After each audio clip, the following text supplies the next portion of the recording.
Oh, hey! I'm audible now. Cool. Yeah, we love hearing things. So, the early story is we found Reflect and the Medicine on both sides, and Dr. J has gotten some early levels and located Palace 4. Seems like there are some good P-bags heading east from start. But jkoper is probably going to bump into Palace 4 shortly himself, and will appear it.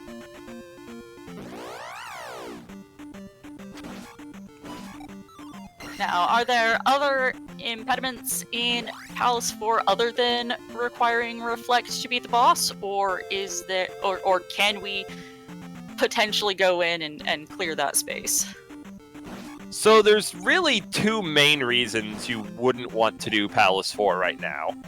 The most immediately obvious is that at Magic 1, Reflect costs 112. Ah, right. We wouldn't be able to cast that just yet. Reflect can't beat Karok if you can't cast it. And the key situation's the other one. 4 is we probably do not have magic key or fairy just yet, so we cannot get through those locked doors. Although, in the Swiss flags, we do have additional key drops put in, right? Yeah, I was going to comment how in these flags you can often get away playing fast and loose with keys, challenge some dungeons, but 4 is one of the single stingiest dungeons. You get very few keys within, and you just kind of get stuck a lot. It has a ton of locked doors. 4 and 6 are really the two main dungeons. You need a key solution or you're not going far. So I'm seeing a ton of caves on jkoper's side. Was he dipping into Death Mountain region? Yeah, he dipped in there briefly. He did a strategy. You'll see a lot of players do this, where he kind of checked all the caves that were conveniently near his Death Mountain entrance, just see if he got lucky with Hammer Cave, and then when he didn't, he just left. Oh, and it's kind of like splitting the difference off.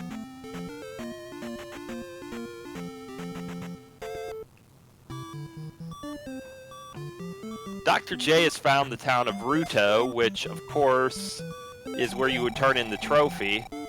But he only chooses to walk in, get the heal, and leave without picking up the trophy hint.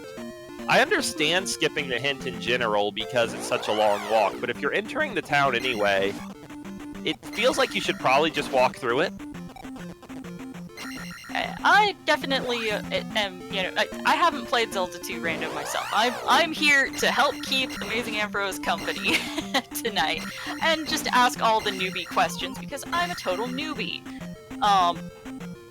But in general, my experience with randomizers has been more knowledge better.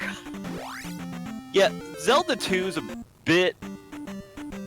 randomizers kind of have the two components, right? They have the execution and the exploration.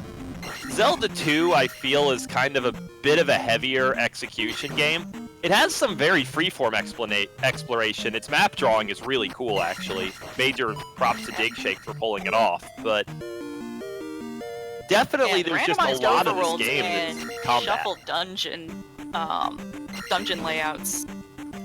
Definitely something that I have a hard time wrapping my head around so far, but, you know. jkoper's been checking a lot of these forest tiles. A lot of players don't like checking forest tiles in the West because a lot of them are these slow, unrewarding encounter areas. But jkoper gets a bit of a payoff by finding Bagoo. That will let him use the town of Saria as a connector. It's very rarely required, but it's possible. And it's generally a better connector than most of the caves. I cannot speak to what's going on jkoper's side as it has frozen for me. Well, jkoper just walked into Palace 5, confirmed it was 5, and then left. I promised the how to identify Palace's breakdown, so I'll give it real quick. First, you look at the column style. If they're the columns with the faces on top, it's 1 or 4. If they're smooth columns, then it's 2 or 5. And if they're just kind of broken columns with a lot of lines in them, then it's 3 or 6. 4 has a Moa flying around, so that's how you tell it apart from 1. With 2 or 5, you attack the Iron Knuckle statue. If it drops a red jar, then you're in 2. If it doesn't, you're in 5. And there's no way to tell 3 and 6 apart from the first room. You just know it's 3 or 6. Just once you get in and start seeing the types of rooms inside. Yeah, though even that can be nasty because a lot of the rooms in 3 and 6 have the same layouts. So if you're not familiar with the intimate details like where enemies are standing, you can often go 4 or 5 rooms into one of those dungeons and not know.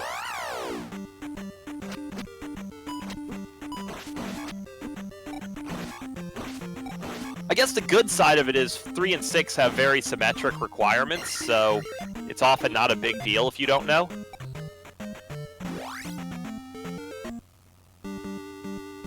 Hey, there's a raft on jkoper's side. Oh, I sniped that. I realized I just refreshed. I am so sorry, chat. I'm spoilering. Because my delay is much shorter because it just refreshed it. I'm so sorry, chat. I'm the worst. Well, yeah, in a shocking and spoilerific development, we have found the raft before we went to the East Continent.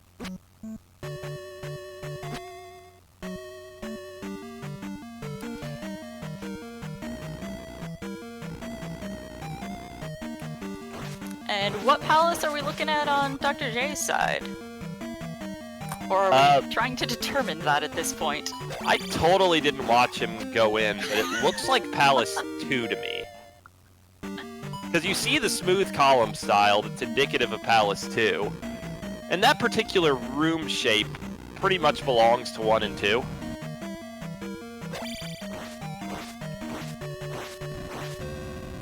Two's a really good palace to explore early. It can be glove blocked, but it's usually not. It tends to have pretty good experience enemies, often much more so than 1. And it has those drippers that can spawn any enemy in the game, but they always spawn them with very low health, so you can get a lot of levels early out of 2. I know from my casual vanilla plays as a child that, yeah, those are a lovely place to farm. Oh, and Dr. J taking a death, but already having picked up some 1-ups, so not as punishing right this moment. And to answer our question from chat real quickly, the raft was located in the cave that in vanilla contained the medicine. It's kind of that nasty lava bridge cave. It was not in Death Mountain.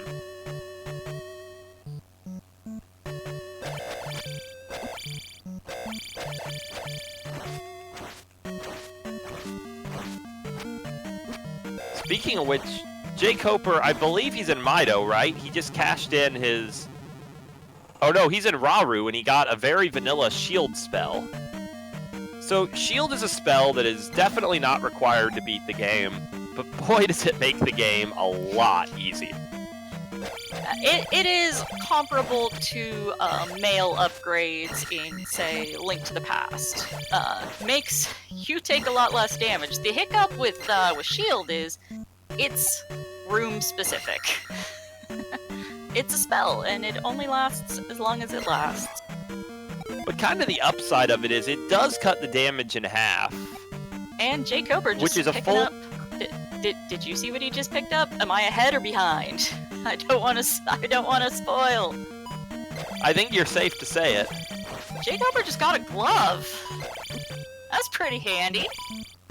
We always say in the Zelda 2 Randomizer, no glove, no love, because the glove is sometimes required in 2, often required in 3 and 6, and required, 97% of the time in Great Palace?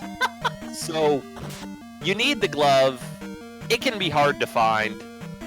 The glove is, by far, the single best item to find. So that's definitely going to help jkoper a lot in his exploration. As soon as he gets an answer to keys, he'll probably really start cruising. Because then you can be a lot more thorough with your dungeon searches and reduce the likelihood of double dips, right? Because you're more likely to be able to clear it first entry. You don't have to worry about getting glove locked in some rooms. Well, we see on Dr. J's side, this is the one room in Palace 2 that requires the glove. It's a left-facing room, which minimizes the odds that he's actually going to have to do it. But basically, it won't matter unless that room blocks something important. And then it's an absolute catastrophe for Dr. J. And jkoper just doesn't have to worry about that. 3 or 6, it's often just scary to even go in them without the glove, so jkoper can route more freely, I would say, is the big thing. Although, from watching, it looked like Dr. J had a few more key drops as he was wandering around and exploring. Looks like he's done a little more enemy killing, having higher levels than jkoper. Yeah, Koper just hasn't been finding much in the way of P bags. I do think he has a couple of keys, and he's gonna kill a lot of stuff in this palace. But you already see him making a key-based decision, turning back from that room. He recognized right away that's a room that costs another key, and he just doesn't want to commit to spending another key on that route without confirming it's a good idea. Mm-hmm. There are other options still. I'm gonna have to be very careful. Folks who have heard me provide commentary anywhere know I like to shorten everything. And considering that both of our runners today have J as a very prominent portion of their name, I'm going to have to be more thorough than usual, referencing who I'm talking about.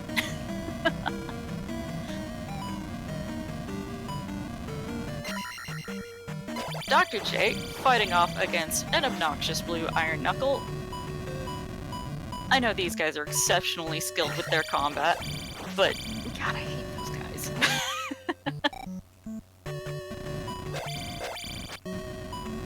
And they're only dropping a measly 70 XP today. That's a ripoff.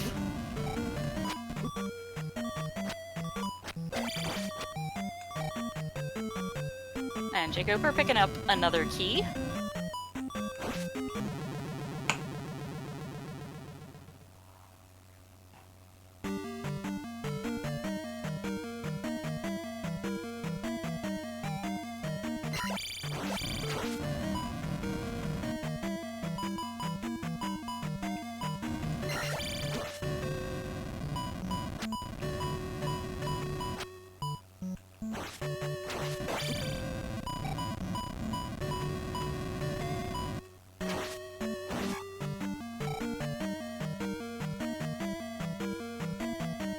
Amazing Ambrose, you still here with me?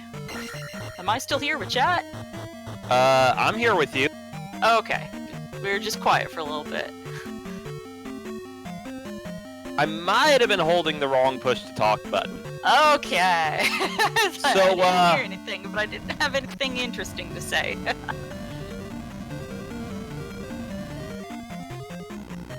So yeah, I was just kind of saying that I don't really think fighting Blue Iron Knuckles in the early game is a particularly good idea.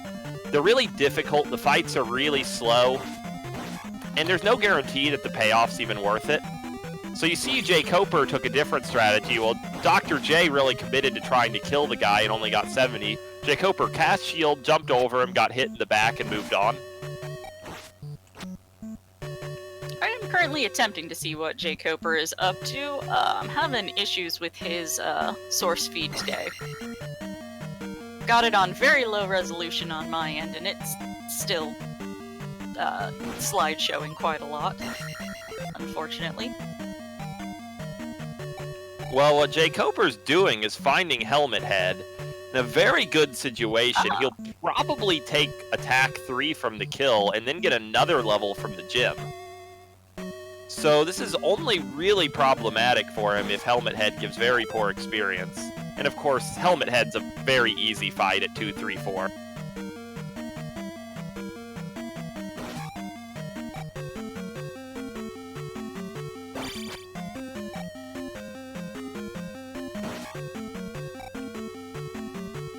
So yeah, Koper places his first gym, gets up to 3, 3, 4, which 3, 3, 4 is my personal benchmark for your leaving early game. Because that's at the point, like, you don't think of those early levels as that big of a deal, but attack 3 hits about twice as hard as attack 1. Life 4 takes, like, I think less than half as much damage as Life 1. In Magic 3, if you find one magic container, usually can cast every spell, whereas with Magic 1, that's not really true. Have we met the requirement to be able to utilize that reflect we found? That's difficult to answer, because as viewers, we only see the magic cost whenever the players choose to menu for it, and they both have fast spell casting set, so they are not menuing very much. jkoper's just sitting on that shield spell, using it as he needs it, and I don't think Dr. J's really utilizing magic at all. He just has nothing that's going to help him here in Palace 2.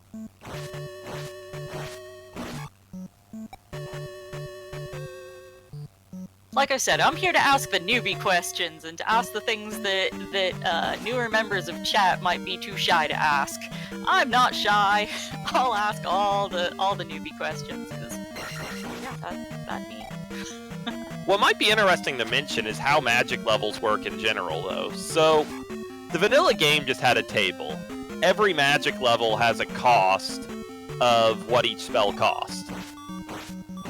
But in the randomizer, each level's independently randomized, plus or minus 50% from its vanilla value.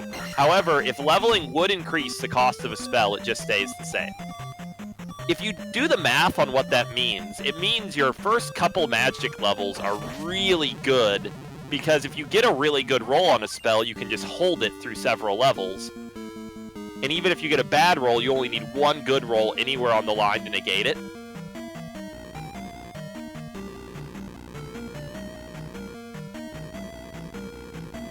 So we still haven't found the palace item in this palace, right? We're still looking around looking for the reward and the boss? jkoper has found Helmet Head and killed him, but no one has found the item. I'm beginning to suspect that the item is past the glove-locked room, which Dr. J, but not jkoper, has seen. Of course, without the glove, Dr. J cannot interact with that room. Well, Dr. J just continues his murder quest on the blue Iron Knuckles. They do seem to have rolled somewhat low HP, and he has an impressive attack 4 early, but man, fighting those guys is just not a lot of fun. Yeah, as I said, that much I remember from vanilla as a youngster, is that those guys are mean. They hit like a truck.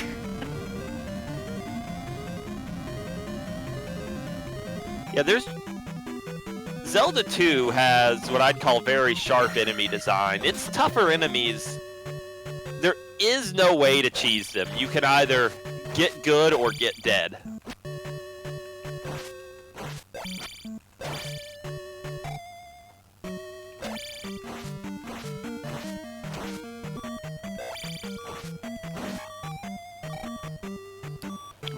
Dr. J heading into the fight with just a sliver of HP and promptly losing it, but he's got a couple lives left. Yeah, if you're at really low health for a boss, especially a boss like Helmet Head, who's not very strong, but it's very hard to not get hit at all, it's often just a smart time-saving measure to just take the intentional death and try again with full health. It's really just slow to go through the trouble to wear the boss halfway down, then die, and then have to do the whole fight anyway. I see that jkoper went through that glove lock room, but then immediately after it froze for me, so you're gonna have to let me know what he finds back there.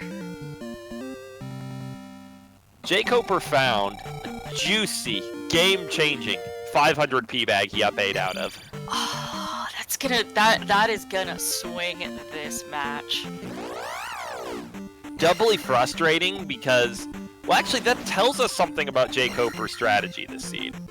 So, I don't think jkoper's as afraid to grind as some other players in this tournament. But upon getting that 500p bag, and being probably about 100 experience from Life 5, he decided to up A anyway. I think jkoper is going to try to keep Magic 3 and Life 4 for a long time and get a large attack level.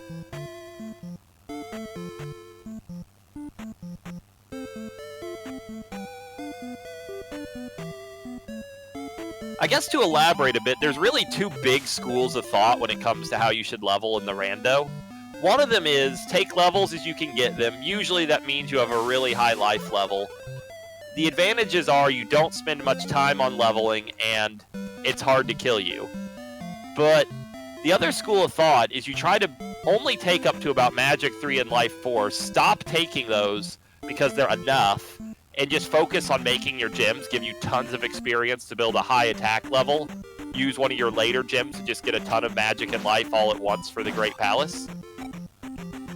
It's slower and riskier, but you get just way higher endgame levels with it. And I think it's what we're going to see jkoper go for.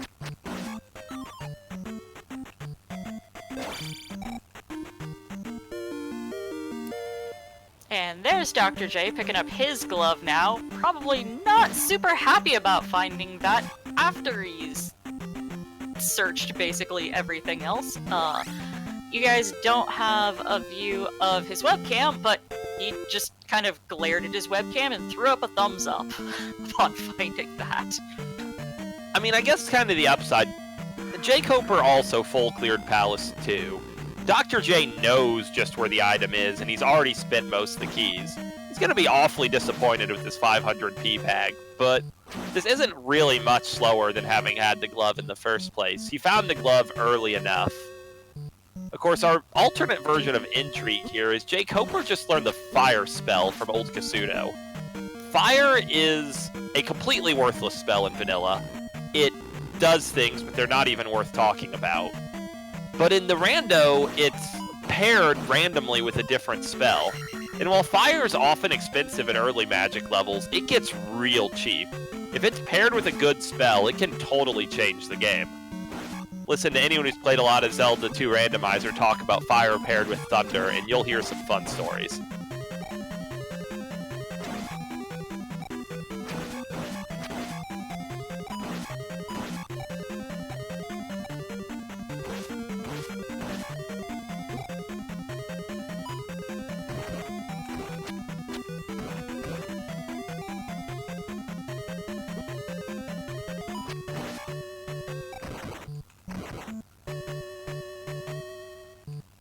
Yeah, Dr. J's closing in on his item in Palace 2. Well, jkoper is working his way through Maze Island. And to answer Haiku type, what paired means is when you cast the fire spell, it both has the effect of the fire spell and also the effect of a different spell.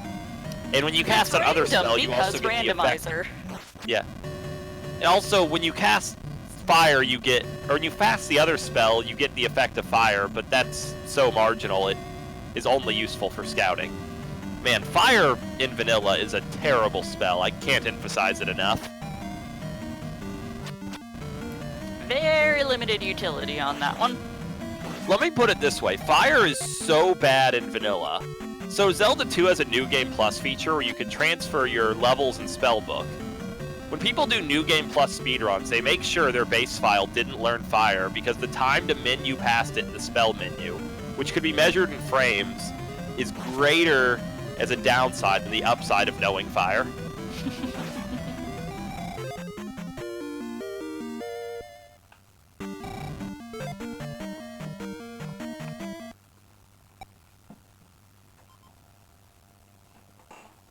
Maze Island on Koper's side, so far being a pretty nice place. We see Palace 1, which is by far the friendliest palace. Very short, easy enemies, easy to find item.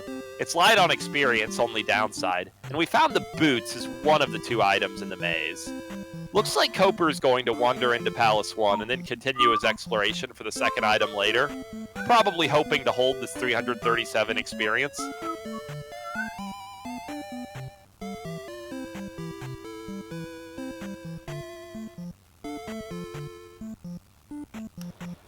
And which town are we in that's blindingly white? I remember that being the indicator of a particular town, but I can't remember which one. That was Mido, which I thought Koper had gone back to, but he never did for some honestly strange reason, and it has Thunder. And we see Thunder only costs 70. Well, oh, man, Dr. J's at Magic 5. When did he get all those magic levels? Well, he wasn't either way, getting rid of all that XP he got. He'd gotten a bunch of 1-ups, so was able to sit on it a little longer.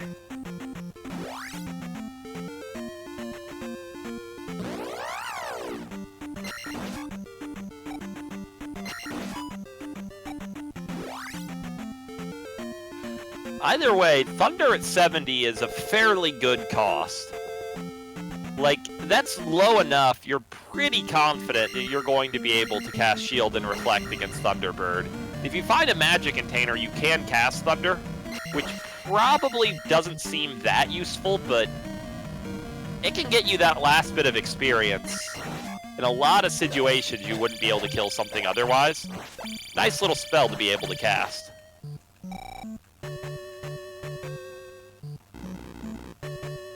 Meanwhile, Palace 1 only rewarding us with a heart container, while Dr. J making the play for Palace 4. So I think he's gotten a lot of key drops. I don't know what his key count is. Yeah, next time be menus, we'll have to try and catch that. This is a dangerous situation. Like, you get basically no keys on the way in Palace 4. And there are so many locked doors, but Karok is the freest of free bosses if you're able to cast Reflect, so this could really propel Dr. J into a powerful position if this play pays off.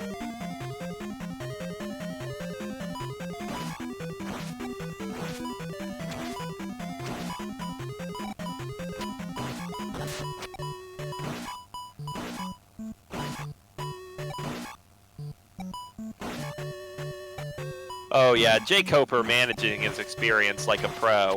Unless he has very bad luck, he's getting attack 5 out of Palace 1. And it's often difficult if you're a gym manipulator to make Palace 1's gym pay off, so he has to be happy about this.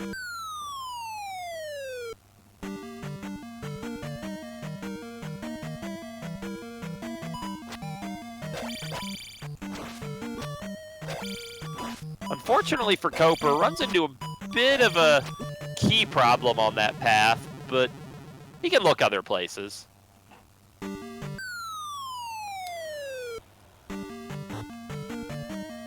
And all those lovely drops that make keeping track of where you are just a much more advanced task than I'm ready for. So, kind of a trick about the drops in Zelda 2 Randomizer. There's a guarantee in the logic that every drop will always allow you to reach one of 2 places eventually, either the entrance of the dungeon or the boss, which would be Darklink in Great Palace's case. And knowing that, if you're hunting the boss in any dungeon with drops, you kind of just want to take the drops right away, because there's a very good chance that the drops aren't recoverable, they just lead to the boss.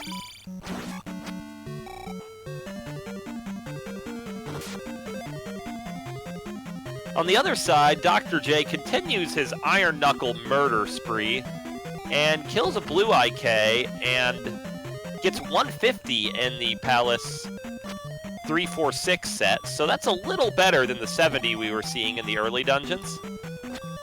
Oh, so different dungeons can have different XP rewards for the various enemies? It's not consistent across where you find them? Kinda. So, the way Zelda 2 is programmed, there are 3 sets of dungeon enemies.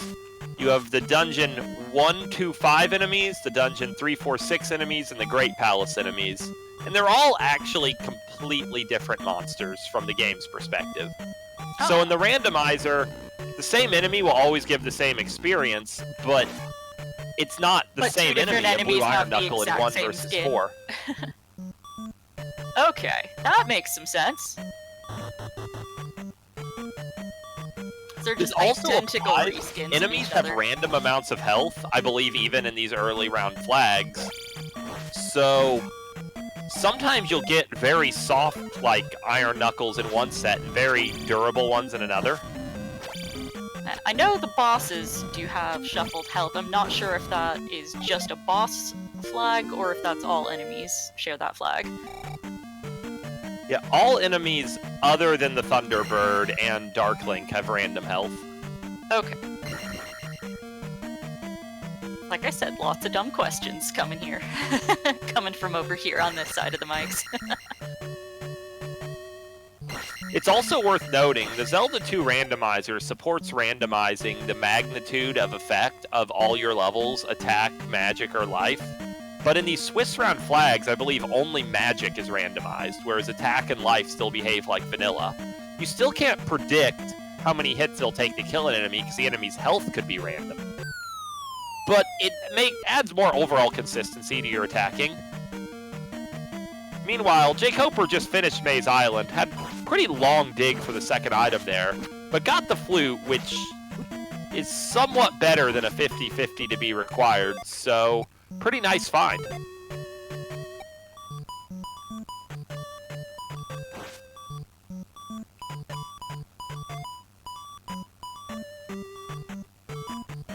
Oh man, Koper was about to do Palace 4, paused, saw he had 1 key, and thought better of it. I definitely stand by that decision. With 1 key, your odds of making it through this palace, they're not so good. Yeah, and we're still looking for the key or the fairy to put completing any of those palaces into logic, correct?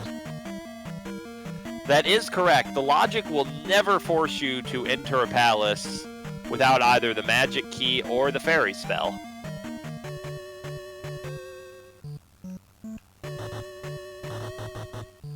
So all this dungeon delving we've seen so far is all a large pile of sequence breaks. Now, they obviously are very strategic sequence breaks to be doing at this point, but not logically expected from the program side.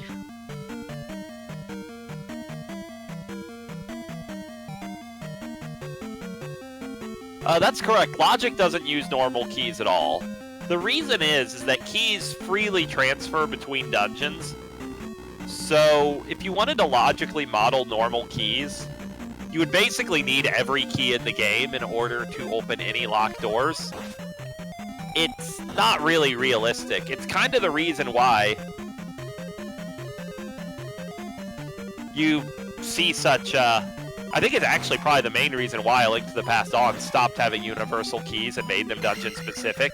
Because as the dungeons got more complex, the universal key model got a little problematic. Oh, gotta love not having that down stab and having to do this the long way. I mean, we're talking about keys a lot, the decision to do 4 early.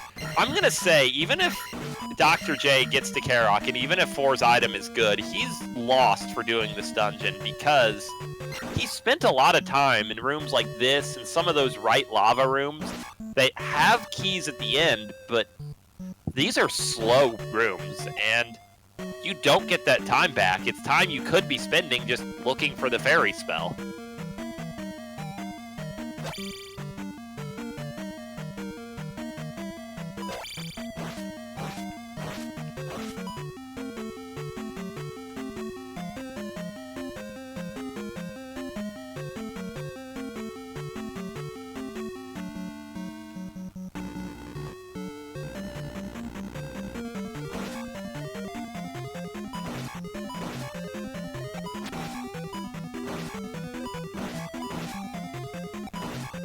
Oh man, jkoper hey, finds the that's hammer. useful. So I believe we already saw one boulder block cave in the west. There's always a boulder blocked item in Death Mountain, everyone's favorite part of the world. And it's a 50-50 that the town of New Kasuto, which we have not seen yet, is under a forest tile and you need the hammer to access it. Because So hammers there's knock a- down trees. Everybody knows that. I mean, if you look at the hammer sprite, it kind of looks like a hammer and it kind of looks like an axe. The creators of the game clearly said, you know, let's split the difference, it's both.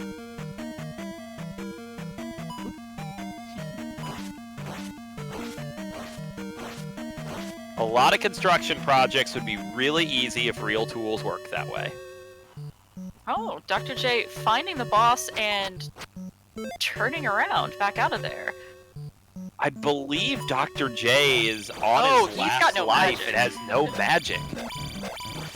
That's So- problematic there. Yeah, he should honestly probably just accept it and up A and just go back, but Yep, he's They have- doing just that. 4 is just... Dr. J has spent as much time Although in on 4... that menu I caught a peek, he's got 4 keys he's sitting on right now. As opposed to jkoper's 1 that we just saw in that menu. Yeah, but he's invested as much time in Palace 4 as you would usually expect to invest in, like, Palace 5. It's painful. I've heard lots of grumbling about how long and tedious that one is. Well, it's a long dungeon. I prefer the word adventure over tedium. How about labyrinthine? That is an Wait, excellent no, that's word. great palace. Our favorite 2 words in the Zelda 2 Randomizer are labyrinthine and non-Euclidean.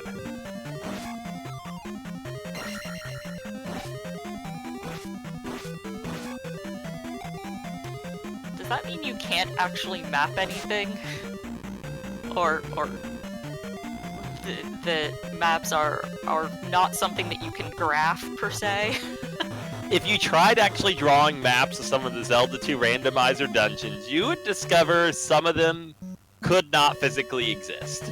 I'll just put it that way. Oh, fun.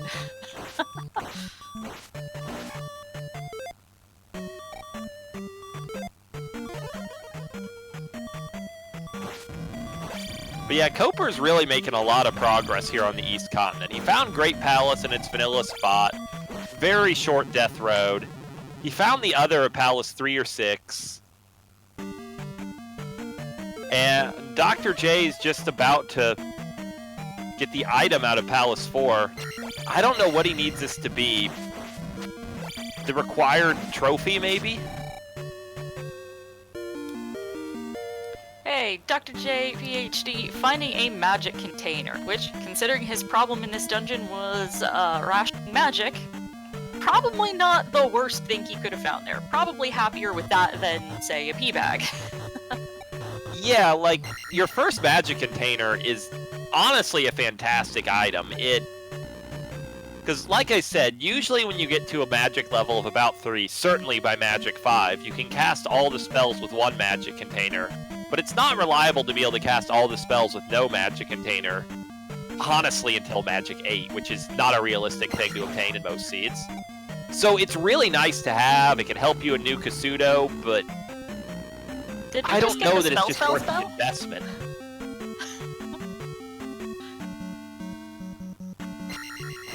And yeah, Sorry, jkoper that's one of the picked up few the- memes I've already picked up on just from this handful of races so far this tourney.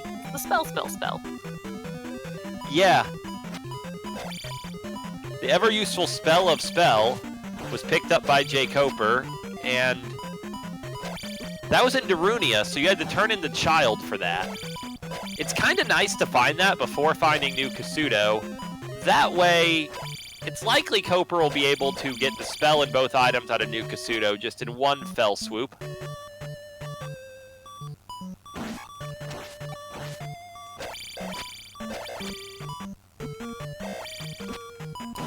Oh man, Dr. J facing more enemies than is particularly comfortable in a narrow space like that. Oof, and taking the fall there. Still has another life to keep making progress, but not ideal. I mean, you say, Killen, that the swoop doesn't need to be fell, but all those items in New Kasuto and that spell are downstairs, so I would say your swoops need to be very fell if you hope to get rewarded in that town.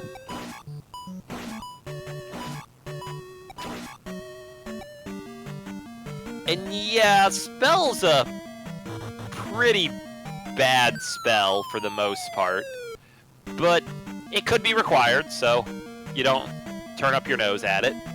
And oh man, Koper gets the magic key.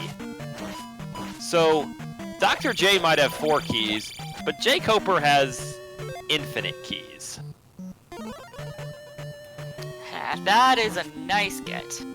And all that dungeon progress is now actually in logic. And the beauty of it is that next time jkoper has a good opportunity to up A, he's probably just going to go and knock out Palace 4, and he's going to spend a lot less time in there with the magic key than Dr. J had to managing his keys. And to answer the question, the spell is required to get one of the 2 items in New Kasuto. It's the only thing it can be required for, but that item could be something good. You never know.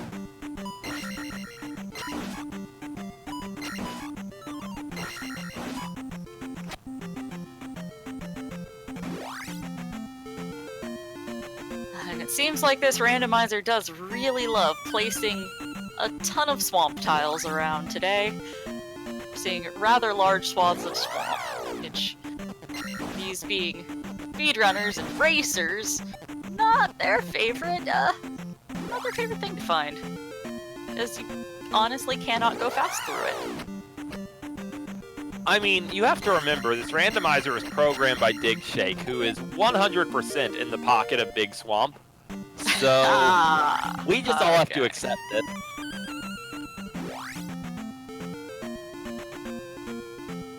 To be a little more serious about the swamp plan, though, like strategically, it's annoying because you move really slowly, but it has a really slow enemy spawn rate, and the enemies spawn far away from you, so it's often not as bad as you would think if your comparable options are things like forest or graveyard, where you're just kind of getting rushed. Fair enough.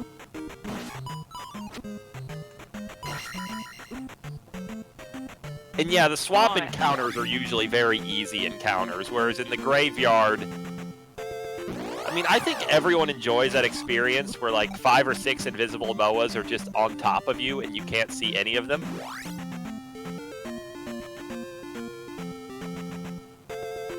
And yeah, jkoper picks up Fairy from the town of Nabaru. All jkoper has to do is go back to Mido, pick up the Thunder Spell, and he'll be in go mode. And he probably was deferring going back to Mido until he had Jumper Fairies, so problem solved, man. Get going.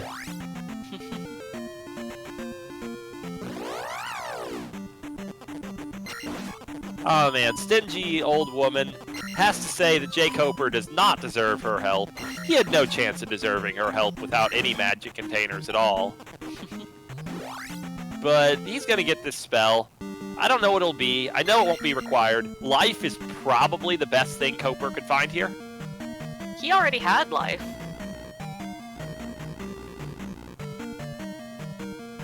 I don't see life in his menu.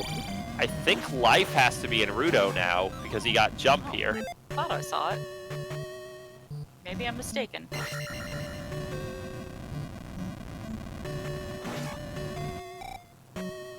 It's quite probable that I'm mistaken, but I thought I saw it.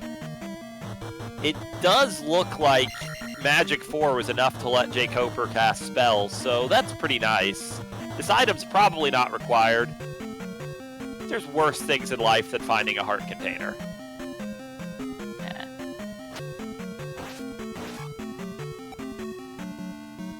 Honestly, with all the goodies he's got so far, that's one of the more useful things to find that are still left to be found. Yeah, Although really I'm his guessing he'd biggest really like to issue- see a magic container sooner or later. Yeah, he really needs one magic container. Like, we know Thunder is 70 at Magic 5, which is more than you can afford without any magic containers at all. But even with just one of the 4 magic containers, jkoper will probably have a pretty comfortable game from here on out. Picking up down stab, about to get Thunder. And only needing one of an item that there's 4 out there. He's probably feeling pretty good about how this seed has gone for him.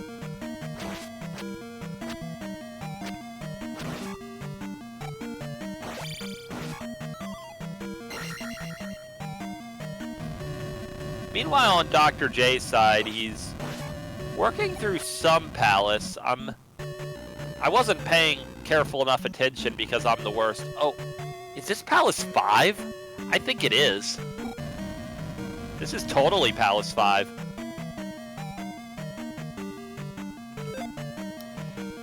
That's the really long and unpleasant one, right? Yeah, Dr. J doesn't found have the a item Thunder very Burden in it? quickly, though. Ah.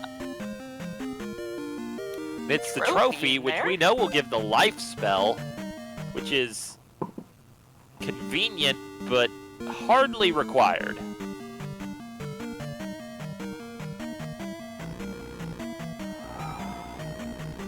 The way I like to look at it, life and shield, like, you don't immediately think of this, but they largely do the same thing. They allow you to trade your magic meter for more health. You know, in the case of shield, you're making a trade of, if I get hit, I take less damage, and in the case of life, you're undoing damage that you've already taken. But it's the same idea, so if you have one or the other... Proactive versus reactive.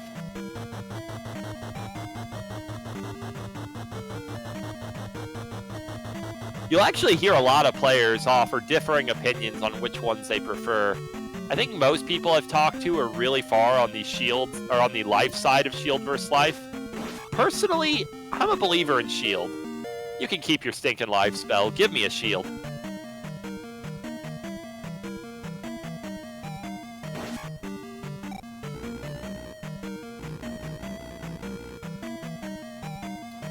Does how much life returns scale with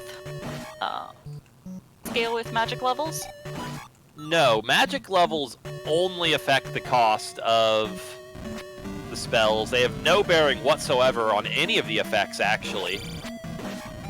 Life always heals under these early Swiss flags 3 bars of health. So when you don't have any heart containers, it's nearly a full heal, but as you find them, it somewhat wanes. There is a flag in the Zelda 2 randomizer to randomize how much life heals. It'll always be the same per seed, but it can go between 1 and 5 blocks. Let me tell you, a life spell that heals 1 block is a painful situation. Are we going to be seeing that in brackets or the semis or finals? Is that going to be enabled later on in this tourney, or are we not going to be seeing that? I'm pretty sure it's enabled eventually. I don't know if it's a brackets flag or a finals flag. I know the finals flags are not friendly. jkoper, taking a moment to think about what to do with that XP. To take the level or to sit on it, sitting on there for a moment.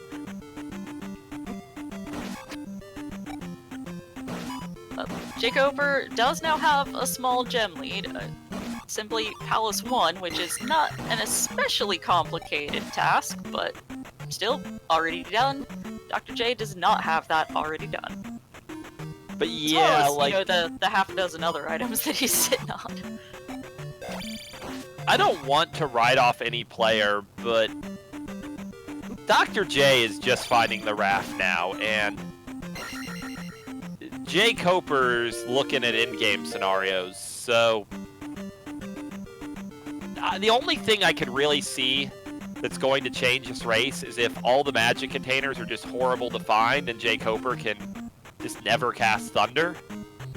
Like, this is a pretty big lead we're Dr. looking J at already right now. has one of them. I don't remember where he picked it up at, but it was in one of the palaces. Yeah, it was in Palace 5? 4. Jkoper found the boss first and chose to leave, which is incredibly justifiable. Like, in his situation, why would you dig P4 for an item when you're a magic container from Go mode? Just look at other places. You'll probably just bump into one, right?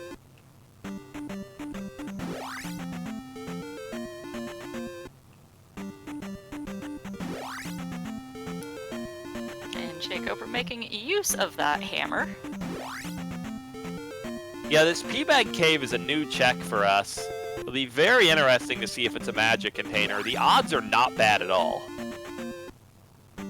But of course well, it's a cross. I mean, you got to put the cross in perspective. The cross doesn't help you in any meaningful way, but jkoper also plays Zelda 1, where the book exists that actively hurts you for picking it up.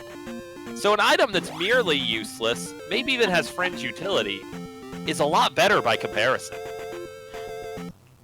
Fair. It isn't detrimental in any way, other than taking a spot that would be more usefully filled by something else.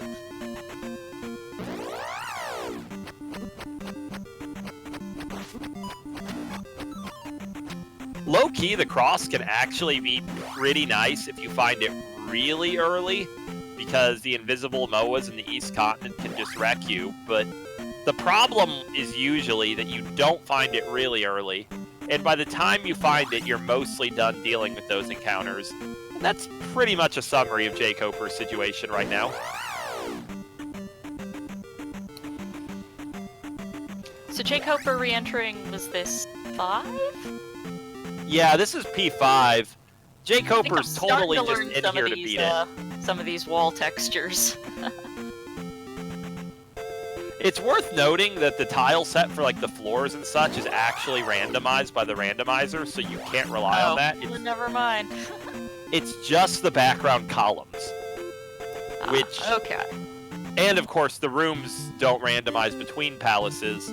So like you see this bridge here, and this type of bridge only exists in 1 and 5.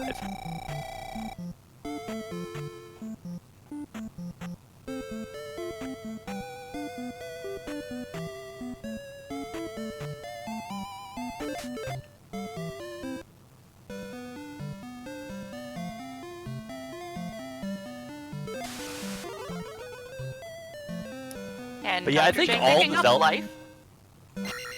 Is it actually just like a Zelda series staple, the more I think about it, that the second to last dungeon is just geographically very big? You know, Palace 5 is the second one before you enter the end game. Level 7 was the biggest dungeon in Zelda 1, other than the final dungeon, of course. Misery Mire's very large, Shadow Temple's very large. Is this just the theme of Zelda? That second to last dungeon is the one with a lot of space to cover? See, but here's the thing. Nobody agrees what the second to last dungeon is supposed to be in Ocarina of Time. I mean, given that the That's endgame fighting words saying whether or not you're supposed to do Spirit or Shadow first. Not to talk too much about OOT on a Z2 stream, but the endgame hints, the only way they tell you to cross that river of sand is with hover boots. And how do you have hover boots if you didn't already go to Shadow Temple? Oh, I'm definitely of the Shadow is the obvious thing you do first, but I know them's fighting words. And you were talking about Zelda franchise overall, so, you know, it seemed reasonable to bring up. Eagle Tower might not be as big as, like, Turtle Rock and Link's Awakening, but Eagle Tower feels really big. Does that count? I'm pretty sure if anyone just thinks back to Link's Awakening when they were kids until they really looked into it, Eagle Tower felt like the biggest, scariest place ever, didn't it? Because you were just carting that iron ball around so much you didn't realize how few rooms it really was.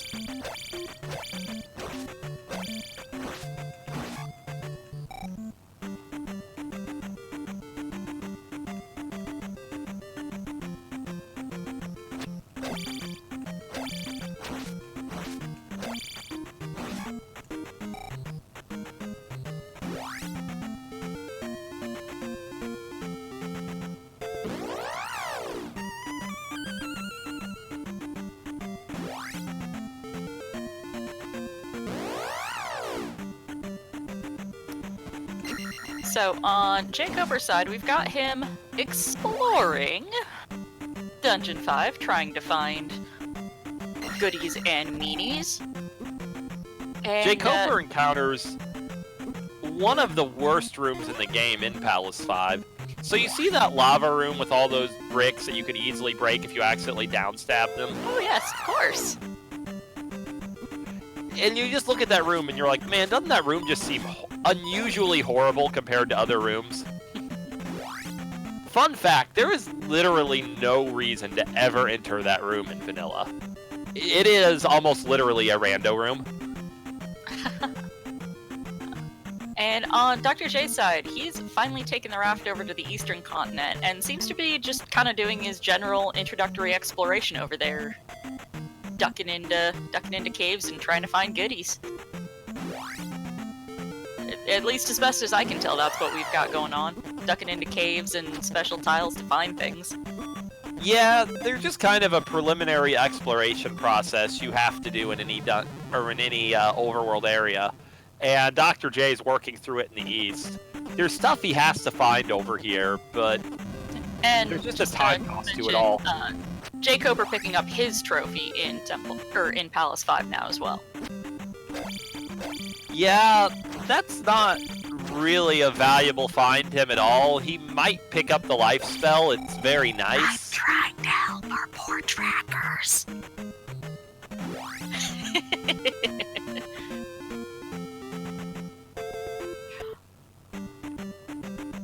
We have wonderful people helping track today, because we always have wonderful people helping track.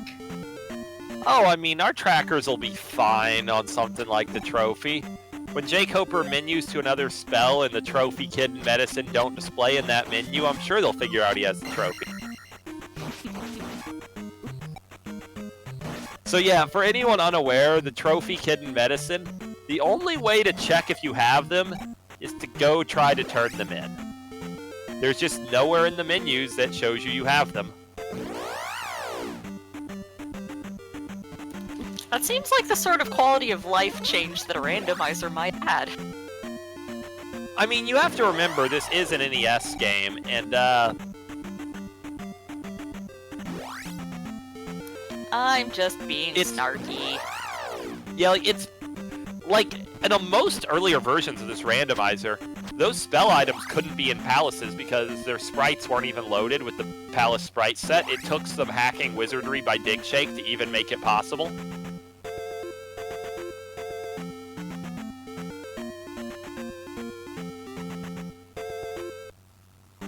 And we've got Dr. J exploring Maze Island, trying to find all the items and drops there. Yeah, jkoper might have had to die to Guma because he didn't have life and instead had shield.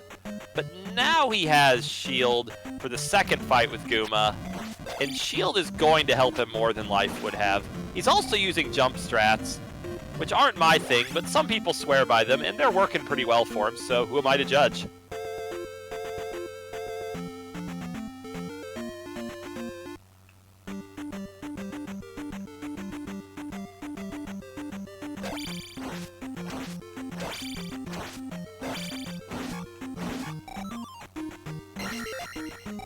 Yeah, and jkoper placing the gem in P5.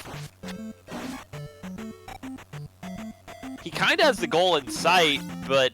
And he just keeps taking magic levels, hoping the cost of Thunder will go down, but at Magic 6, it is still 70.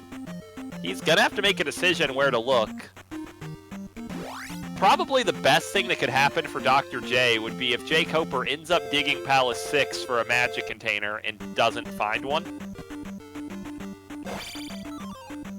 Where was that magic container that Dr. J picked up again? It was in Palace 4, which is Palace probably 4, okay. relatively early on Coper's lists of places to go back, but he's probably hoping he just finds one otherwise while knocking out his last two palaces. The number of heart containers and magic containers aren't shuffled in the Swiss flags, right? There are always the 4 of them in the world somewhere. Or That am I is misremembering correct. that? They'll always start with 4 bars of each, and they'll always cap out at 8.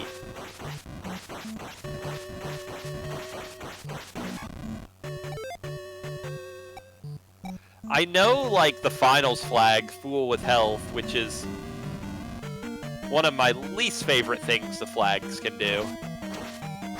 I really like keeping those 4 and 4 consistent, but it's going to be a while before we see runners have to make those adjustments. Meanwhile, Koper attacks his first at 3 or 6. I don't know which one it is. He probably doesn't either. Oh, that's totally 6. And, time for an adventure. So 5 is non-trivially larger than 6, but 6 has a bunch of drops and is generally far more labyrinthine. So if your pathing in 6 ends up being worst case, you can definitely lose more time here than you would likely lose in Palace 5.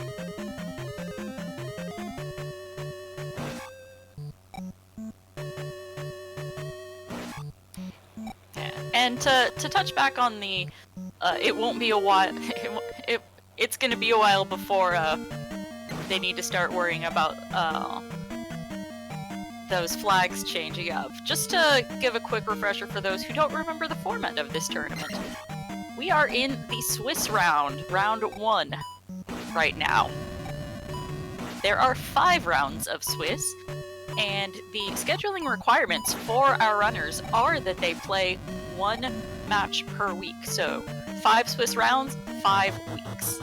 So it will be about, 4.5 weeks at this point until we transition over to the bracket. So yeah, we have an interesting situation that could be a big time loss for jkoper. He had some serious platforming fails and lost 2 lives in the lava room in Palace 6, which, that's no easy room, so no criticism there, but he's choosing to continue in the Palace on his last life. He never picked up the life spell, so these 3 units of health he has to carry these the whole way through. He could game over somewhere really bad, and he's kind of set up for that right now.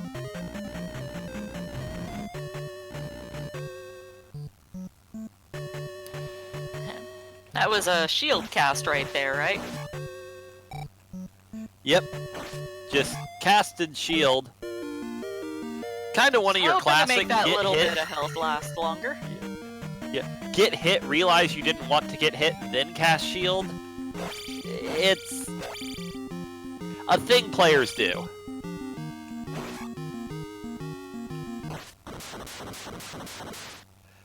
And with that 6 attack, drjayphd making quick work of the Palace 1 boss.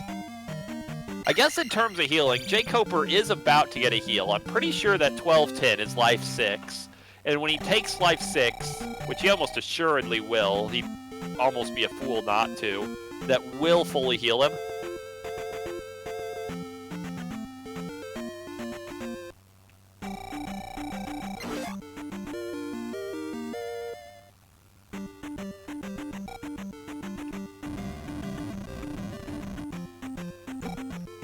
And in terms of the leveling, we do see that Dr. J has a really clear advantage.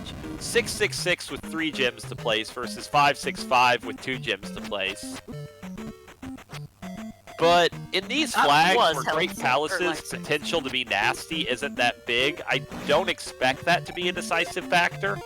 In some of the later rounds where you can mix large and small enemies, GP can turn into an absolute nightmare, and if you get a really bad GP, you can really regret going a little too fast on your experience.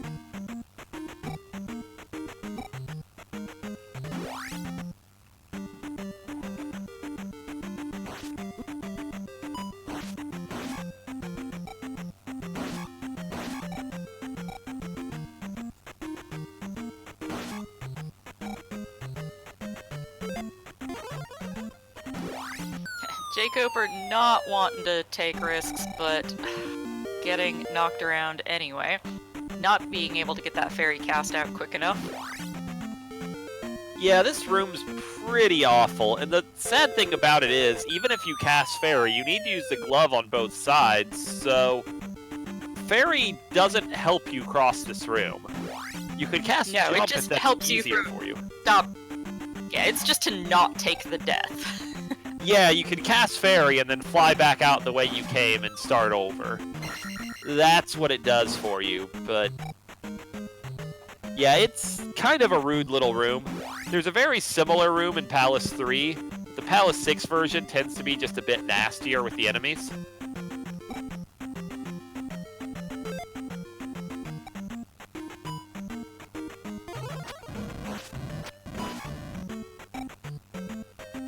Oh man, Dr. J using the fire spell shoots 2 of the, whatever you call the fish skeleton things, gets 10 experience for it.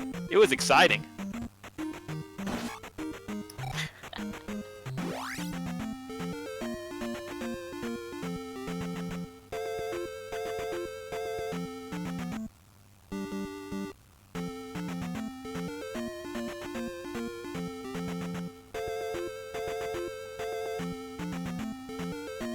Yeah, Dr. J's just digging for the second item in Maze Island. I think it was a heart container. I think he's on the right path. He should bump into it very shortly. While jkoper finds Barba, which is excellent, but of note, even if there's a magic container in here, there's no way he goes back for the item. I would be dumbfounded if he did.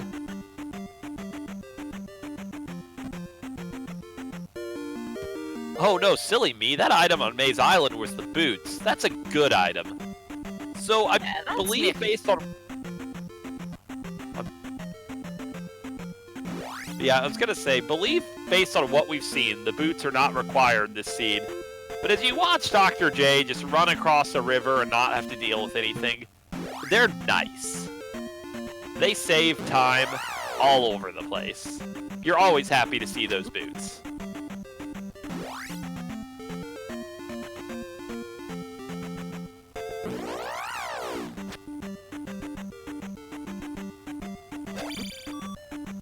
It's also worth noting, and this is something on the restream people won't immediately won't be able to see at all. jkoper's personal splits only show him with 4 gems placed, but I'm pretty sure our trackers are correct. He's killed 5 bosses. So he might think he has more to go than he actually does.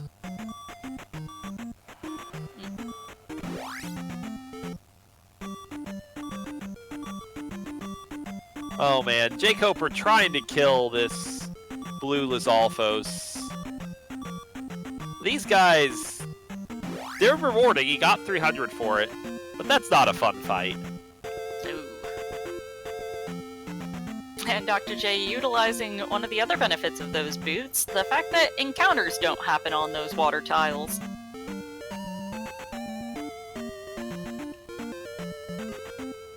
Not only can you walk on water, but you're invulnerable while you're doing so. Yeah, kind of the fun thing about the boots, in the vanilla game, the boots were only actually useful to walk on certain areas of water in the East Continent. Digshake wasn't sure how to indicate where was walkable water and where wasn't in the randomizer when he drew a new overworld. It was actually my suggestion.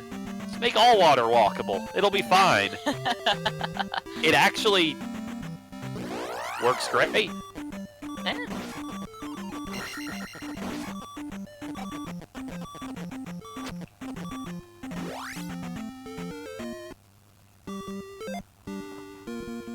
Yeah, it looks like jkoper is going to take attack 6 here and get... I'm not sure if it's magic 7 or life 7 from the last gem. And that's going to be his final levels.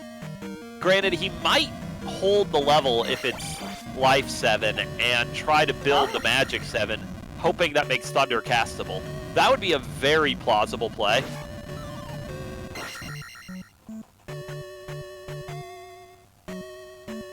Well, he just canceled out of using the 3200 he had. I think he just canceled attack 6. Is he saving for Magic 7? I think he is. jkoper is really worried about Thunder.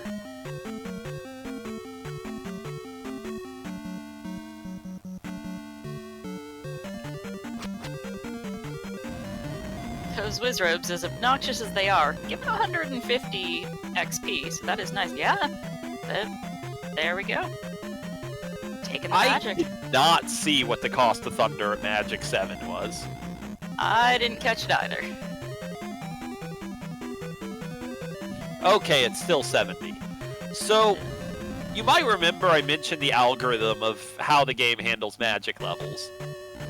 It's worth noting, the base cost of Thunder in Vanilla is, it costs 120 for Magic 1 through 6, 100 at Magic 7, and something reasonable at Magic 8. So Magic 7 is your first chance to have it cost less than 60. But Koper finds a magic container, and is now probably kinda sad that he didn't take attack 6. But it's really hard to argue with his decision. Those gambles. Yeah, it seemed very reasonable a minute and a half ago. And that's just Randomizer for you. Like, if that had made Thunder castable and he found the boss before the item, he could have just went. That's not how things went at all, but the strategy made sense.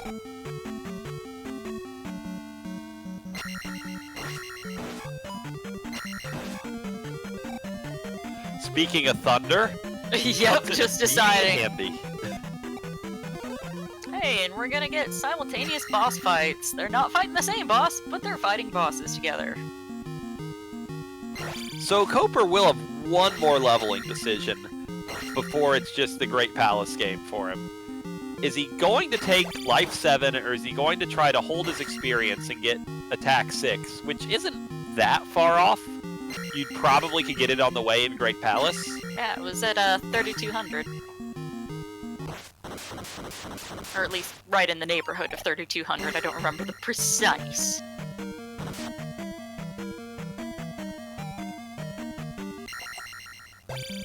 Of course, if jkoper believes he has another gym left to place, he might have just taken Life 7 planning to get Attack 6 from the next gym. But no, he just skipped it on his splits. He was just being bad with splits. Taking Life 7's pretty justifiable. So the benefit of Attack 6 in Great Palace is it makes Thunderbird way easier. The downside is, Attack isn't really useful in any other place in Great Palace. The Orange Bird Knights have no health and always die in one hit. And you really don't want to kill any of the other dangerous enemies. Just not worth it.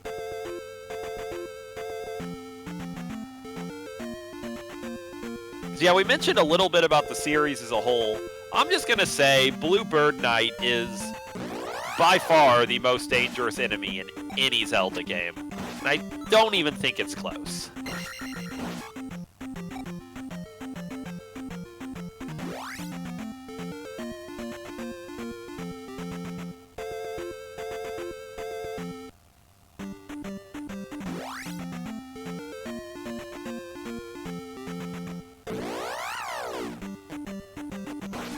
But yeah, Great Palace is big, it's full of birds. The usual meta is go right and take drops when you get a chance. But it's a huge maze.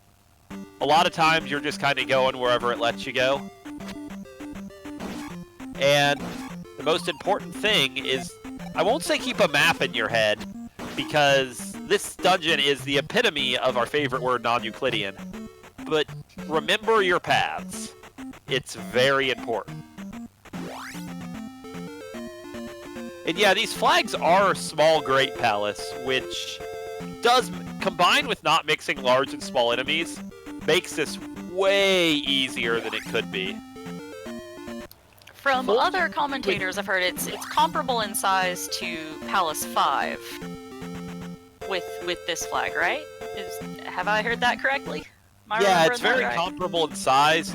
It tends to be more complex, so sometimes the bottleneck of Thunderbird helps you out, because it's actually a guarantee.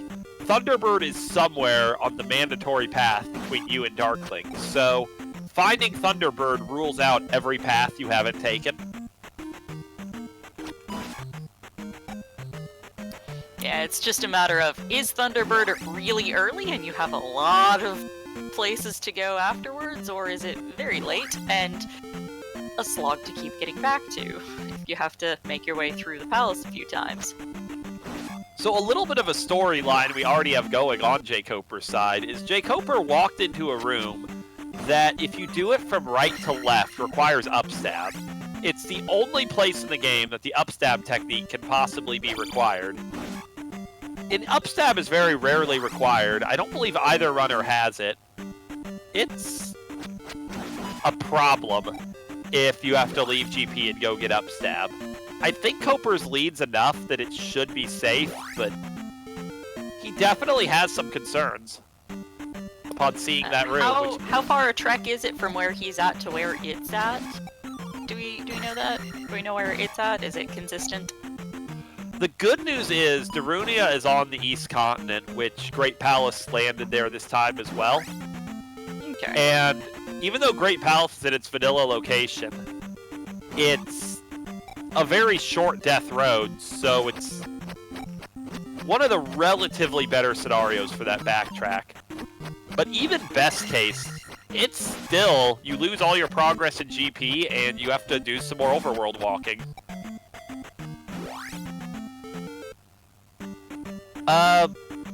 I don't know what the % likelihood of upstab required in Great Palace is. It's much higher in full GP. The thing is, in short GP, the rooms that require upstab are candidates to be removed by the short GP flag. So that really affects the math pretty heavily. And I don't have a good way to calculate that. Likewise, we saw our numbers in our math around here, but some things are not especially practical. Yeah. Likewise, we saw jkoper go through the one room in GP that requires fairy going both directions. There's another room that requires it going right to left, but not left to right. And that's another room that doesn't have to exist. The rooms that have precisely 2 entrances and no drops are the rooms that are candidates for removal. And Dr. jPhD picking up another magic container. But still has 2 more gems to place before he can even get into Great Palace. Still hunting for fairies, still hunting for hammer, still looking for a key. There's still some things left to find on that side. So jkoper just found a big old loop in Great Palace. He made his way back to that fairy room. So I feel that has a substantial upward effect on the probability that upstab is required. But going left and finding this drop is very good news. Because, like I said, drops are guaranteed to either lead to the entrance or the boss. And when you have a complex dungeon like this, you have to feel like when you see drops, it's more likely a path to the boss than a backtrack path.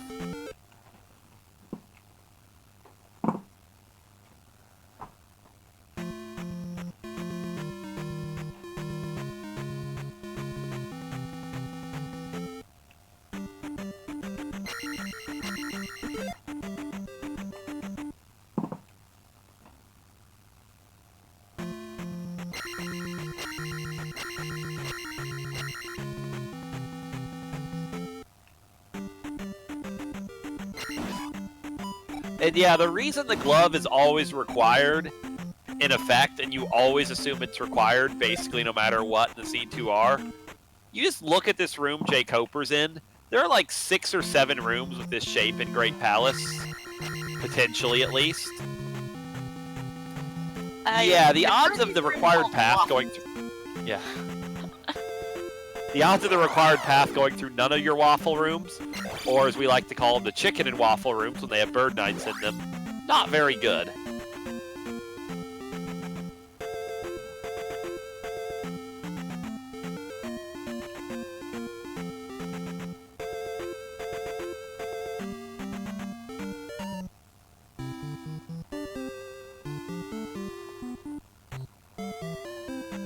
Yeah, Dr. J's really looking around. It's kind of hard for me to imagine what he's doing in Saria. Taking it as a connector? jkoper just found Thunderbird, though. Like, this isn't a free fight at all with attack 5 and life 7, and not enough magic to cast anything else to help you, but jkoper has his pendulum action going. I feel like he's going to be able to get through this boss.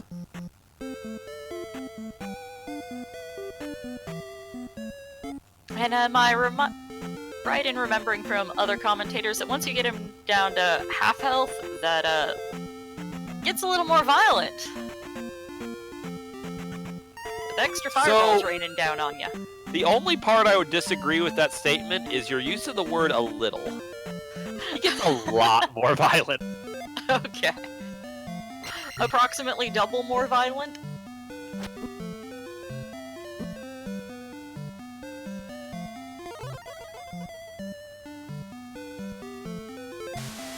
He's like a piñata. The more you hit him, the more comes out. And fire was not the spell that Dr. J was hoping to find. Yeah, that was a very clean Thunderbird from jkoper. I'm not sure if he got hit in the fight.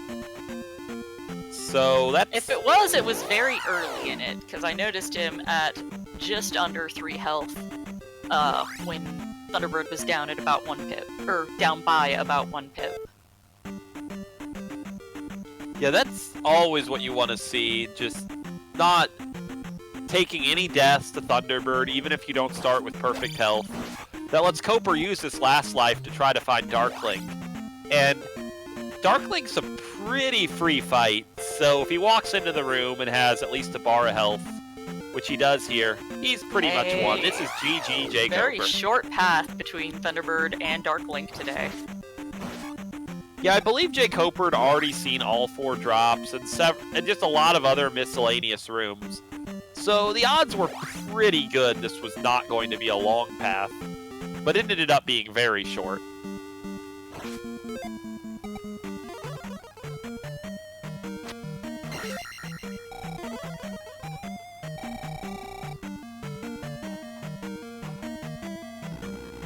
Yeah, jkoper has just knocked out Darklink and finished with an official SRL time of 1:23.40 to win this race. GG. And he's already said he'll be joining us for an interview. He'll be here in just a minute. I would like to point out really the problem that Dr. J has here. He still doesn't have an answer to keys. That's all he's looking for.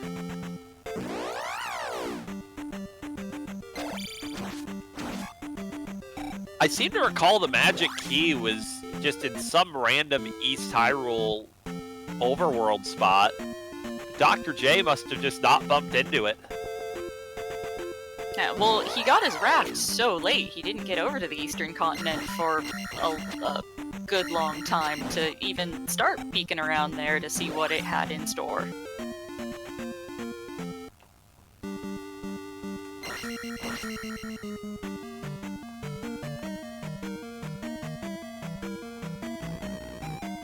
Yeah, and Dr. J's, it looks like he's going to attempt Palace 3.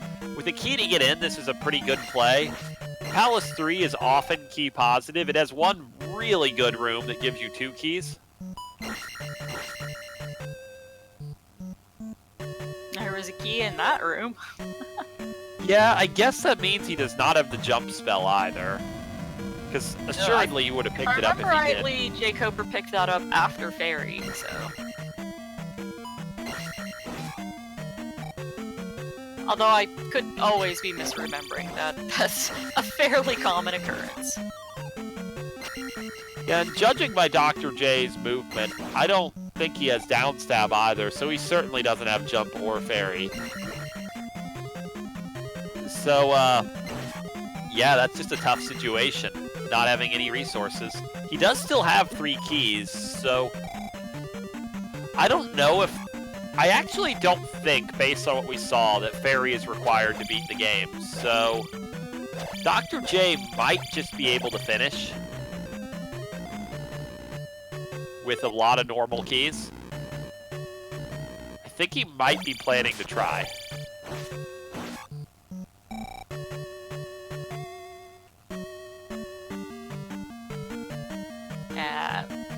Being as new to this as I am, I cannot speak to runner rationale for anything they may do. I can just observe. Oh yeah, and without downstab, he can't get the 2 keys in the super generous Palace 3 room. I think he's going to need either the magic key or the fairy spell. Fairy should be very affordable at Magic 6, so either way should work out for him.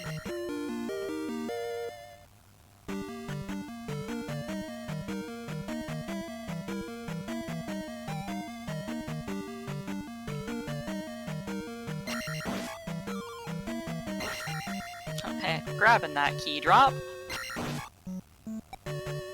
Yeah, that's kind of a difference between the Swiss round flags and the later flags. I can pretty much guarantee that by bracket flags, there is no chance you would make it as deep into this seed as Dr. J had without finding the magic key or fairy.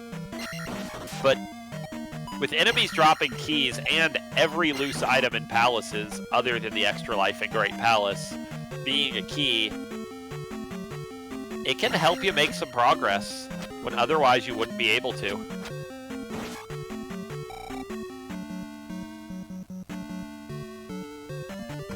So yeah, it looks like Dr. J is going to attempt the trick to clear this room without downstab. This is also not logic. The randomizer expects you to have downstab or upstab to clear this room. But it's doable if you swing your sword and jump with just the right timing to break the blocks above your head. Or maybe he's not trying I've it, seen he just people wanted to doing cheat. that.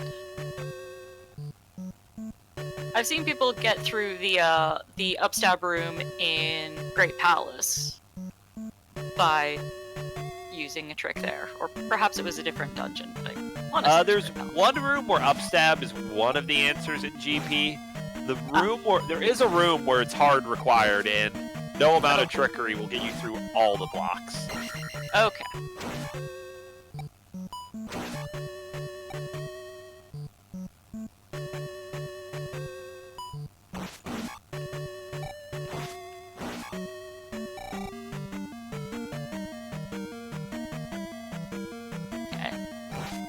And based on jkoper's webcam, he has left the room. He probably went to go get a drink of water or use the restroom or something like that. He said he'd be joining us, so I'm sure he'll be around shortly. Yeah, based on what we saw on jkoper's side, I believe the path Dr. J is on leads to the outside area, which will be another key, but bad news bears for him. He's not going to be able to kill Rebo.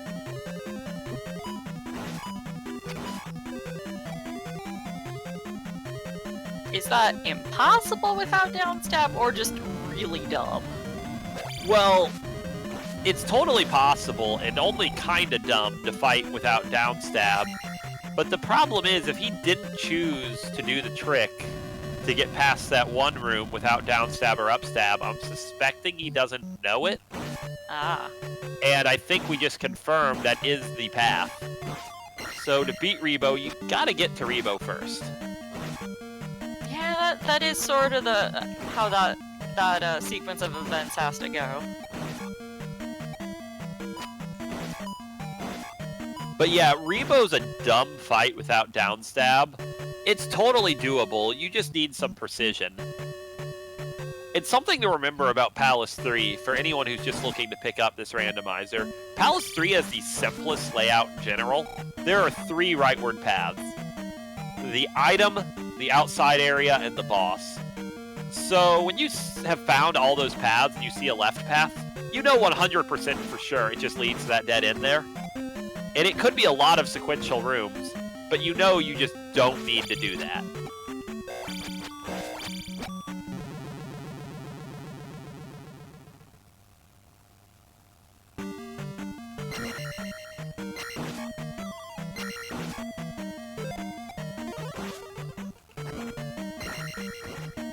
Yeah, Dr. J might be farming experience. He's built up, at this point, 2343. This is a thing, I mean, I'm not going to criticize him because I totally do this too.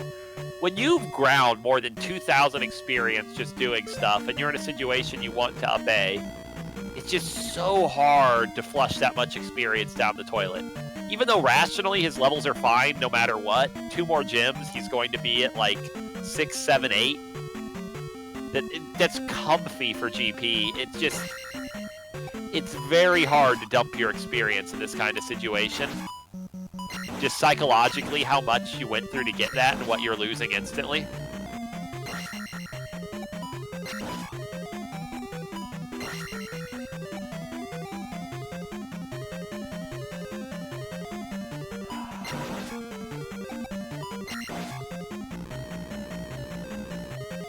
So yeah, it kind of looks like Dr. J might be walking out of the palace and will just hold his experience and keep exploring, which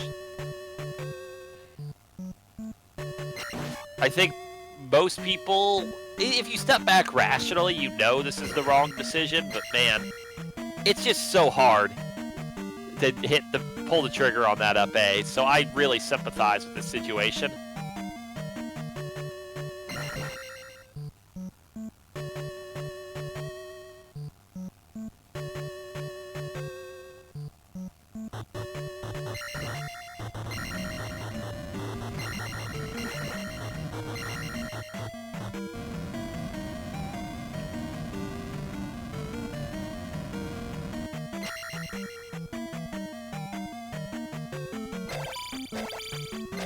And it looks like we are joined by jkoper. So, GG's, jkoper. Thank you. So, That was I interesting. would say in terms of the competition, this race went pretty well for you. You had a lead pretty early, and as the seed went on, it pretty much just grew continuously. Okay. Yeah. Like, the biggest factors, I would say, Dr. J had a very hard time finding the raft, Oh. and he ended up actually full clearing Palace 4 without the raft and without a key solution, and he spent a lot of time in there. By the way, 4 was a magic container, so that might have been of interest to you. Yeah, that would have And, been useful. Dr. J still has actually not found either the fairy spell or the magic key, and it's kind of clogging him up from finishing the seed. Yeah. Does he not have jump either? Does he have down stab? No, he does not have Neither jump, of does those. not have down stab. Yeah, as far as I know, fairy was required in the end, but, I mean, not even down stab is gonna be pretty painful for Dr. J as well. Yeah. I think the rising pea bag cave in the east, is that where the key was? Because that's just what he found, and I believe he hasn't been in here before. It could have been. I know it was in the east.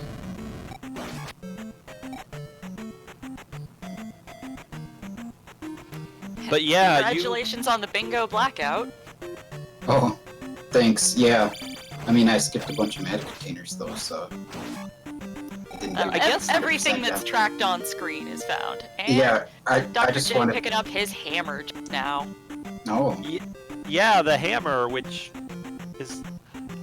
I mean, honestly, I feel like after the 2-hour mark, the hammer should start opening locked doors because Link got frustrated, but not quite You're how the just game gonna works. bash against those doors at that point. I don't remember what was in the hammer block cave in the west that I checked. I think it was a heart container. It wasn't a magic container, I know that for sure. Yeah, I remember it not being a magic container. So, I guess in terms of your, like, later game gameplay, that was really the story. What were your plans if 3 wasn't a magic container? I don't think I found the desert tile in the east. The item, did I? Not that I'm aware of. So that was something I could have still found, perhaps. But yeah, I don't know. I really, you know, a lot of times when I'm playing a Zelda 2 rando, getting up to Magic 8 usually isn't out of the question. But it certainly seemed to be in this seed with the way that I leveled. It was a combination of just picking levels at a time that maybe wasn't to my greatest benefit to get Magic to the highest level that I could get it, and you know, just not a lot of enemies dropping experience. I don't think there was a single 200 or 500 point P-bag in the drop pool. So I guess I'll ask, Dr. had J, you not just gotten towards child. had you Still trying not to find gotten that. the item out of or the item in P3 if it had been something bad and dumb, would you have just held that experience and tried to build the Magic 8? Would that have been a part of your tactics instead of taking Life 7 like you did? Yeah, potentially. I don't know how long, or I don't know what the cost of Magic 8 was. You know, I barely glanced at it since I had found the Magic Container at that point, and it was kind of out of the back of my mind, but that was something that I was considering, though I think the cost of Magic 8 probably would have been a little prohibitive, but no, I'm sure would have been doable. I think it was about 4.5K, somewhere in that neighborhood. Yeah, which is really cheap actually for Magic 8, so that doesn't sound bad, but who knows if it would have even helped. Maybe it would have gone down the 6 points it needed to. Yeah, I'm pretty sure, like, Magic 8 is the level at which, on average, Magic cost, for Thunder in particular, goes down quite a bit. Because I don't even remember, what did Thunder cost at Magic 8 and Vanilla? I know it's 120 at 1 through 6 and 100 at 7. I want to say it's a lot cheaper at 8. It's definitely cheaper because you can cast all of Reflect, Shield, and Jump. It's at least 6 bars though. So I don't remember Dr. J exactly. getting his child. Might be 100. So now that Dr. J is enjoying the benefits of fatherhood, he's about to pick up, I believe this was Fairy actually, so this is going to put him on the path to finishing the seed. That's good.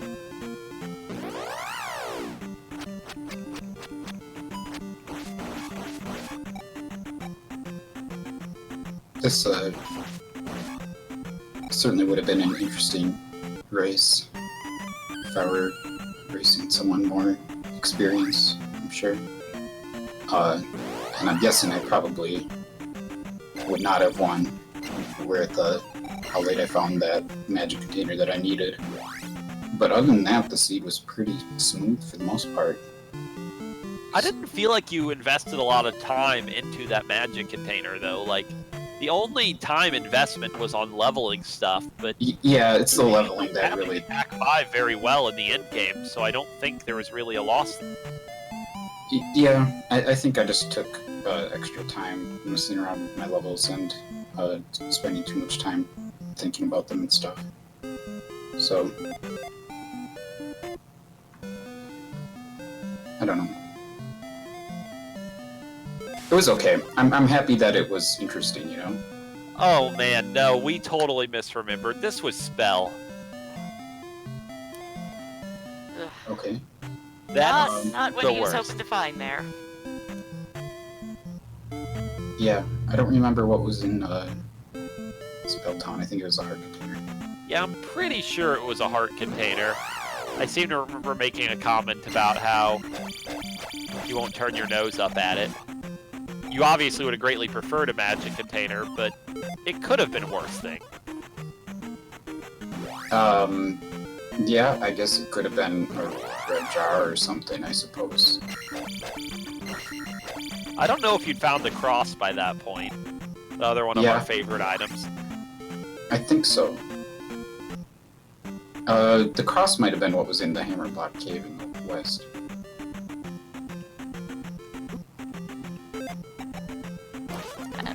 believe that was the last item found when you were hunting for magic containers. Oh man, Dr. J's just holding the experience. He's gonna be buying Attack 7 the hard way. You do not see that very often.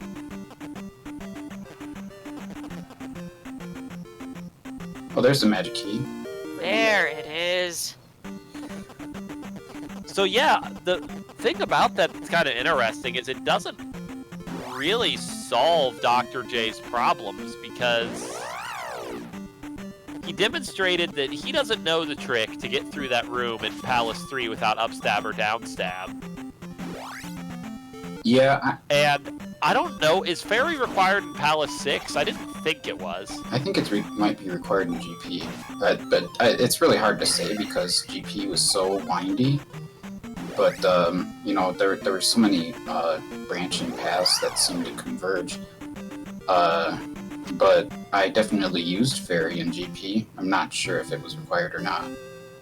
I feel like it wasn't because most of your time in GP you took what ultimately ended up being this big old loop Yeah. involving going left at that fairy room. That's kind of where you ended up. Yeah, I don't know. I mean, my figuring out whether it was Fairy blocked wasn't my primary concern, you know. Just trying to figure out how to get to the end.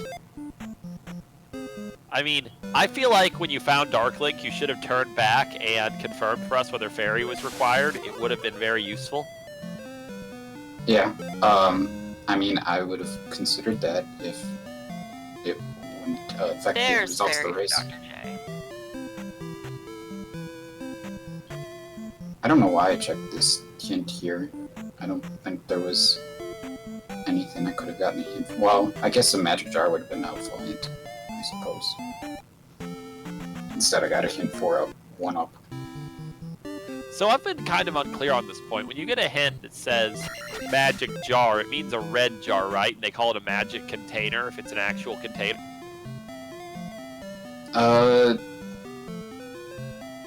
I think so. That sounds right to me.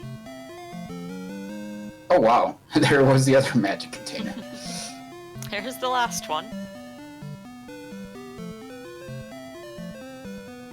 Yeah, and it looks like Dr. J's pretty much set to finish this seed at 6, 7, 8 with a full spell book. So, GP should be a breeze for him.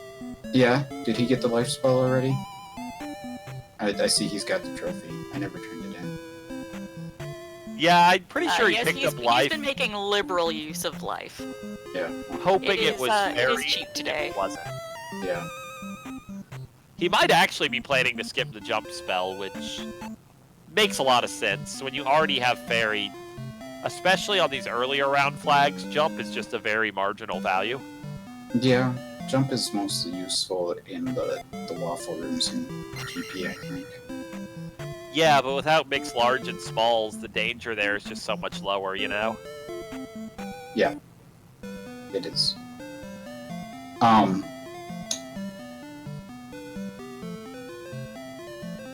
Man, so he doesn't need anything else now, for sure.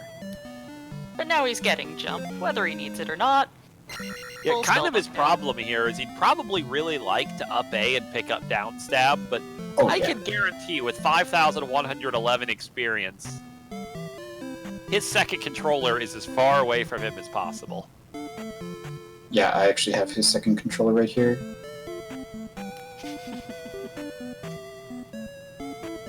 So you're just gonna hit up A the next time he opens his spell menu to troll him? No, I'll mail it back to him when he needs it.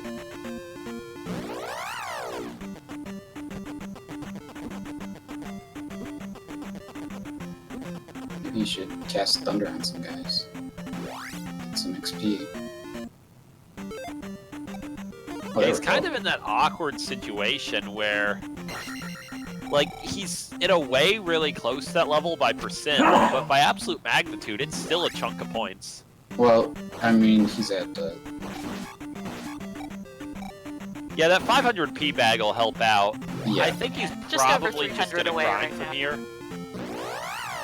Like, everyone talks about how detrimental grinding is, but let's be honest, when you're at over 5.5K experience sitting in your bag, grinding begins to seem just so tempting. Yeah. You don't want to lose that. You've invested quite a lot of time and effort to get that. Oh, and there's another 500 bag. Easy. There it goes.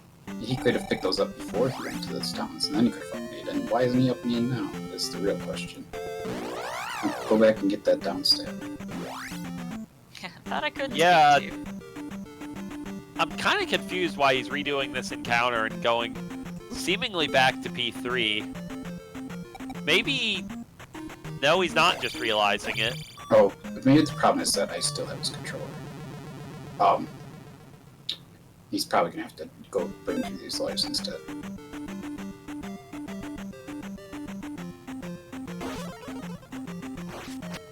Is he gonna farm up this level too?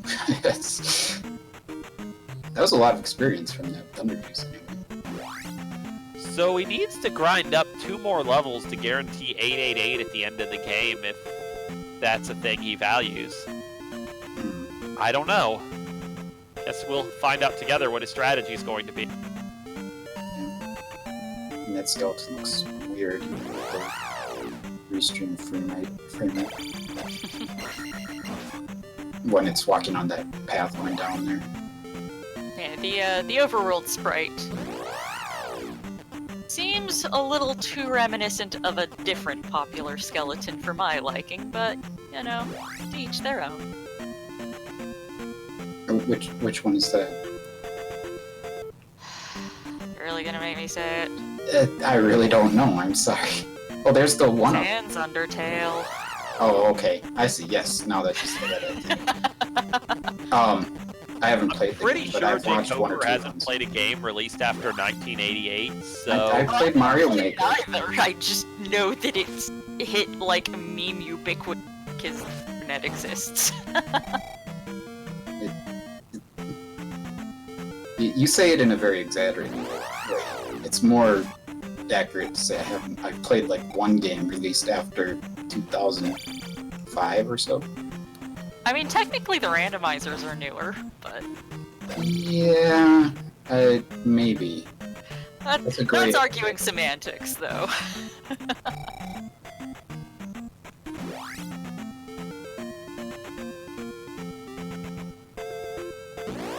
Or is he just going into a palace now? I think he was walking toward Palace 3, and then he realized that he's He not doesn't going to be able to beat 3. Yeah. Okay, so maybe he's gonna do 6 instead. I guess that makes some sense.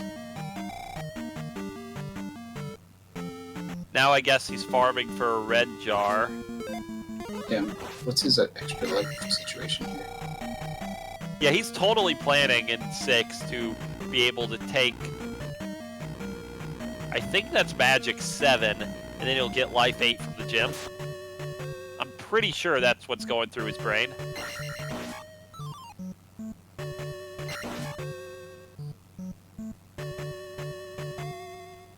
Seems likely.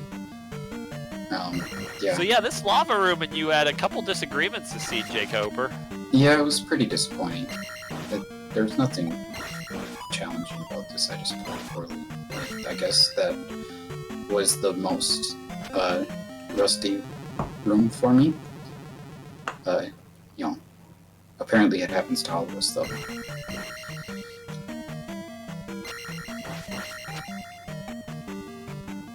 I do think this is one of the relatively more challenging rooms in Zelda 2. Oh, it definitely is. Yeah, I mean, everyone knows that the real challenging parts of Zelda 2 aren't like the tough enemies or anything, they're the little enemies knocking you into lava, regardless of the room.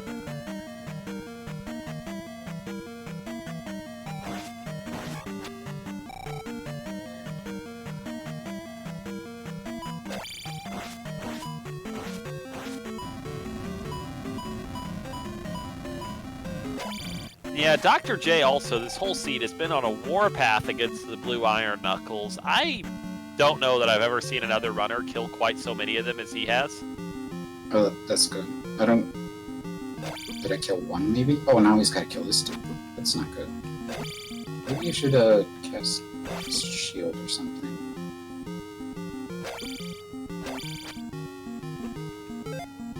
Yeah, I brought up the shield spell versus life spell debate.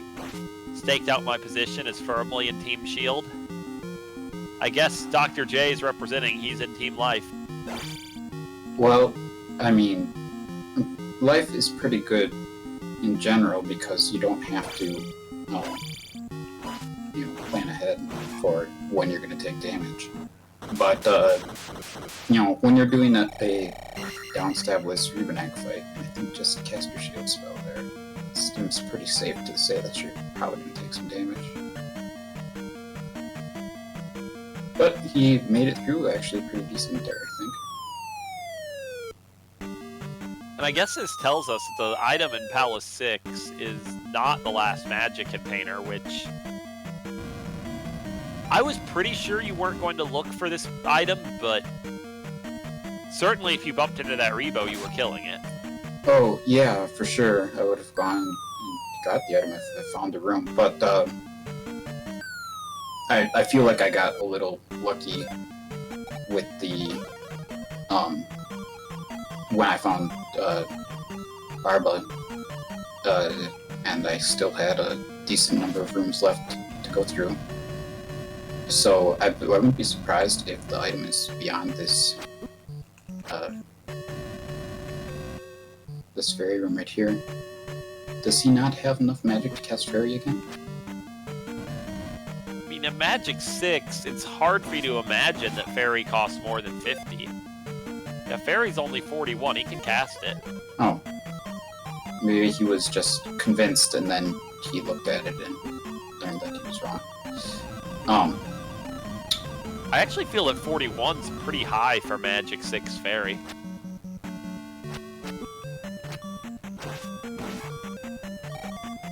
Yeah, it's not cheap. We've got a Canadian hole here. You know, I thought Canadians were supposed to be notoriously polite, so why is the room named after Canada so rude? I think that Canadians are so polite that they see this hole, and they're like, well, someone put this here, and I wouldn't want to disrespect them by not falling down it. So, yes, something like that. I do remember hearing a bit about the origin of there being a lot of Canadians in a very early tournament. So I may be misremembering that, but I do remember hearing about that from somewhere. I'm pretty sure in terms of vanilla, this room is a room that you would only visit when you're going for the cross, so it would only be in 100%. In an early randomizer Well, tournament or some such. no, the Canadian hole comes from Vanilla? vanilla. Okay. Yeah, I missed it does. Yeah, from 100% all keys races or tournaments or whatever. Hard. I'm I'm still learning. It either runs of some sort, for sure. Wait, what? He just went in a nice little circle there. That was fun.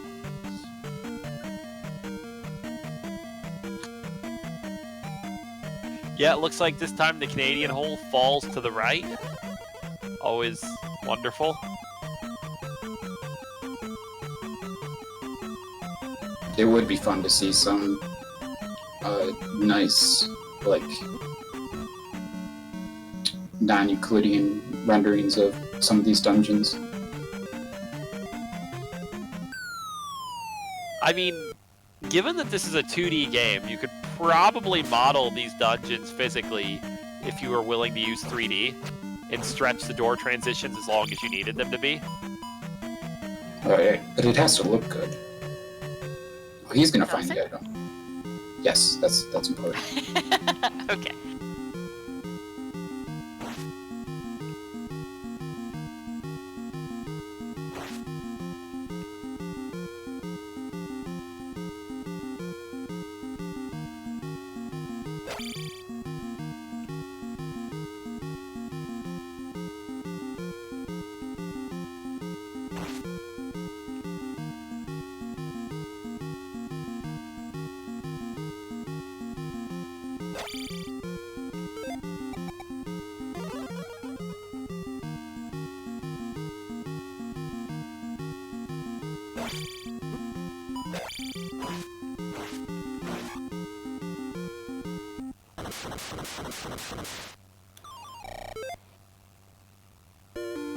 Hey, getting a level there on Dr. J's side.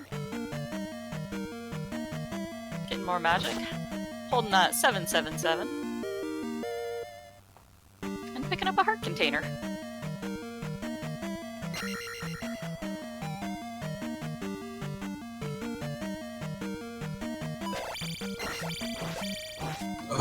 I'm pretty glad that I didn't get that item because that would have been absurdly frustrating to have all items and all 8 heart containers and 4 magic containers still. So it needs to go left I can here. imagine that being rather obnoxious. See, on Dr. J's side, I think it's very important after he finishes this dungeon, he goes and finds the cross, because I believe that's the only thing he hasn't found. So did he dig Death Mountain early or something? I honestly don't remember either of you going into Death Mountain, but maybe it's just a couple of P-bags or something. Yeah. I went in there and I checked. I remember you like, dipped a it right total near of the 5 beginning. entrances. I just checked the nearby entrances on both sides. Okay, But and yeah, Dr. J now assuming fighting he doesn't Karma. grind any more levels, it's seeming really likely that Dr. J's final level is going to be 788, which is powerful. He's at 777 now. How is he gonna get... Oh, he has 2 more bosses to fight. Right. This one and the next. Yeah, For some like reason I had it that this was the final one, and then I looked at the tracker and went, oh, right.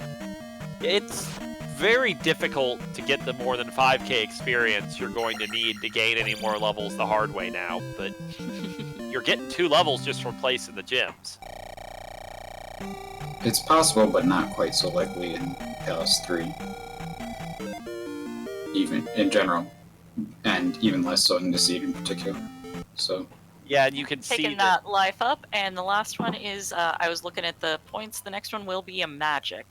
It was 9,000 to get the final attack. the attack 8 is over 9,000. Well, it started with a 9. It was a lot. is AA memeing? Or it's not usually an Meme AA all we thing. like around here. We like memes in this neighborhood. I don't generally meme, but I love double meanings so much that if a meme's my only path to it, I had to go for it. Puns and double entendres.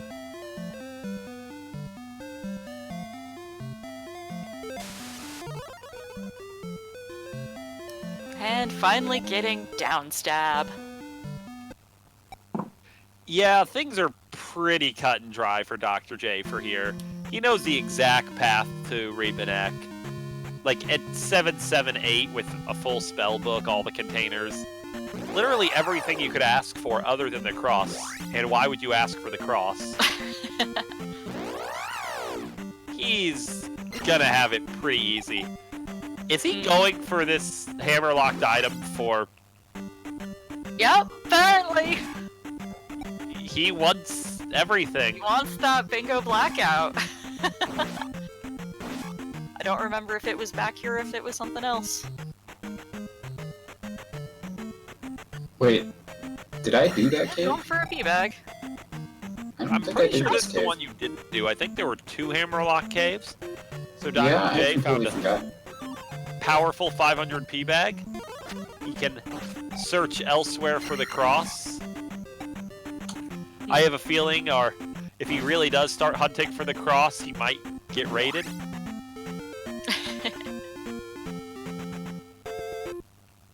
Yeah, this being a 2-hour run so far, we have crossed over the 2-hour mark at this point. It being rather late at night for a large percentage of the participants involved in this. It is possible that we will watch this play out on his personal channel. Lend our energy over there. But for now, let's see. Is he headed towards Palace 3 or is he hunting for a cross? And I have no idea where anything is on the overworld because my brain cannot keep track of any of that just yet. It's all a jumbled blur to me as far as my ability to remember where anything looks like. I will say that if you've played the Dragon Warrior randomizer, it's a lot of the same skills tracking the overworld and that versus this. Because, you know, most randomizers, you remembering the layout of things, you kind of have a table. This is here, this is there, this is in that slot. You can't think in terms of slots in this, it's spatial.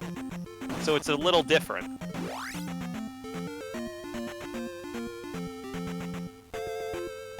Heading to another hammer cave. Looks like he's going for the bingo blackout here.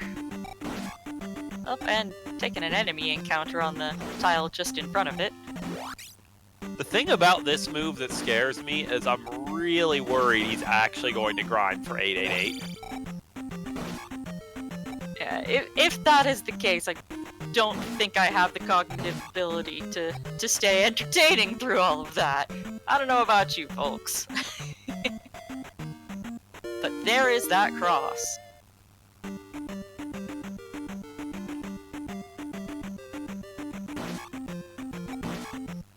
So once all the bosses have been defeated, another bingo blackout on our hands tonight. Yeah, he's picking up P bags, and he has to know he's not going to get 6,000 points on the way to Rebo. He already knows how much experience Rebo is worth, which if I recall, it's a lot.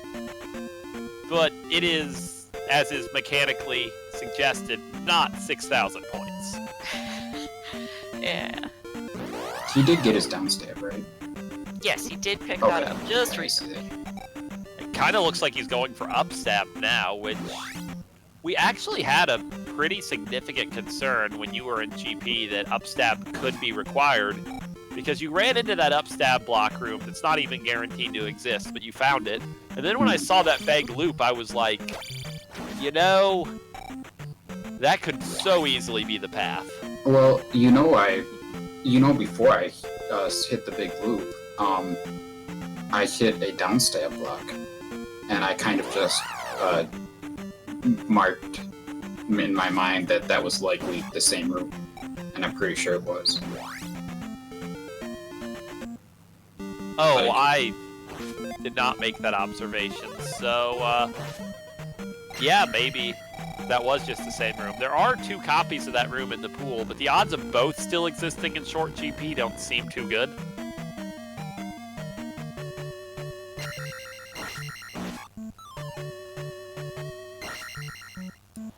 And Dr. J continuing to kill every enemy and picking up all the P-back.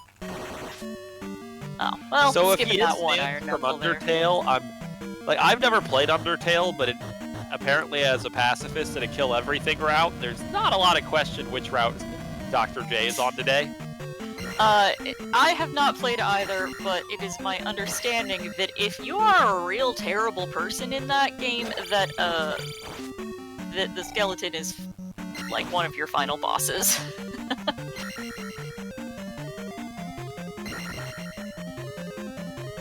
From having watched a lot of other people play it, lots of people trying to convince me to play it, just doesn't really appeal to me. Sorry. I'm sure I will get hate mail arriving very shortly. I mean, you also took a side on Shadow vs. Spirit. Oh What's yeah, well supposed to that come has an objectively correct answer, even if other people don't take it as objective fact. You know, actually, like, legitimately, when I wrote, like, the super early, before even public release version of Ocarina of Time Randomizer's logic, I didn't realize the long shot could cross the River of Sand. I thought it was just the hover boots or the backwalking trick. Was that one of the other things that got skipped in the early release, along with Hammer Rocks? I found out about that before the first public release, actually.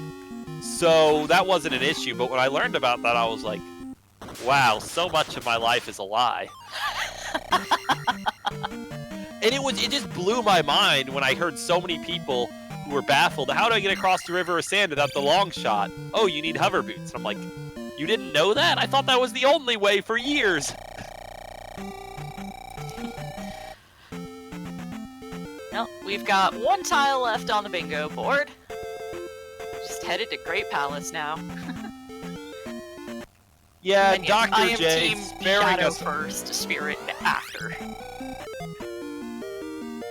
Yeah, I guess I was the only one who actually read all of the in-game text when I played games. I talked to every NPC, read every sign, remembered what all of it said. They said I'm you need pretty sure I sacred just feet to used cross the a river pair of of sand. strategy guides. And one of my best friends helping me through, because I played the game, like, what was it, 5 or 6 years after it came out. I finally beat it. I finally beat Ocarina of Time shortly after Wind Waker came out, and my buddy would not let me play Wind Waker until I'd finished Ocarina of Time, because spoilers. Or he wouldn't let me play very far into Wind Waker, because spoilers. I had to see the ending of Ocarina first. Gosh darn it. I think it was pretty obvious that the launch shot was the intended road across. Well, maybe not. I guess you said you need sacred feet. But... Huh. Yeah, That's weird, 'cause there's I mean a bunch that- of text in Shadow Temple that refers to hover boots as sacred feet. I thought it was pretty clear. Because, of Yeah. course, I just cleared Shadow Temple when I found it, like a normal person. Right. That's weird though. Why, like, that box, that crate is in such a obvious location, I think. But I mean, then again, like, I think it's a philosophy Nintendo's moved away from, but I think in a lot of the early Zelda games, they built multiple paths on purpose, and you were meant to be able to choose. Like, look at the Link to the Past overworld and how many different ways there are to navigate the Dark World. Like, I don't think they had one thing you were supposed to do and everything else was an accident, you know?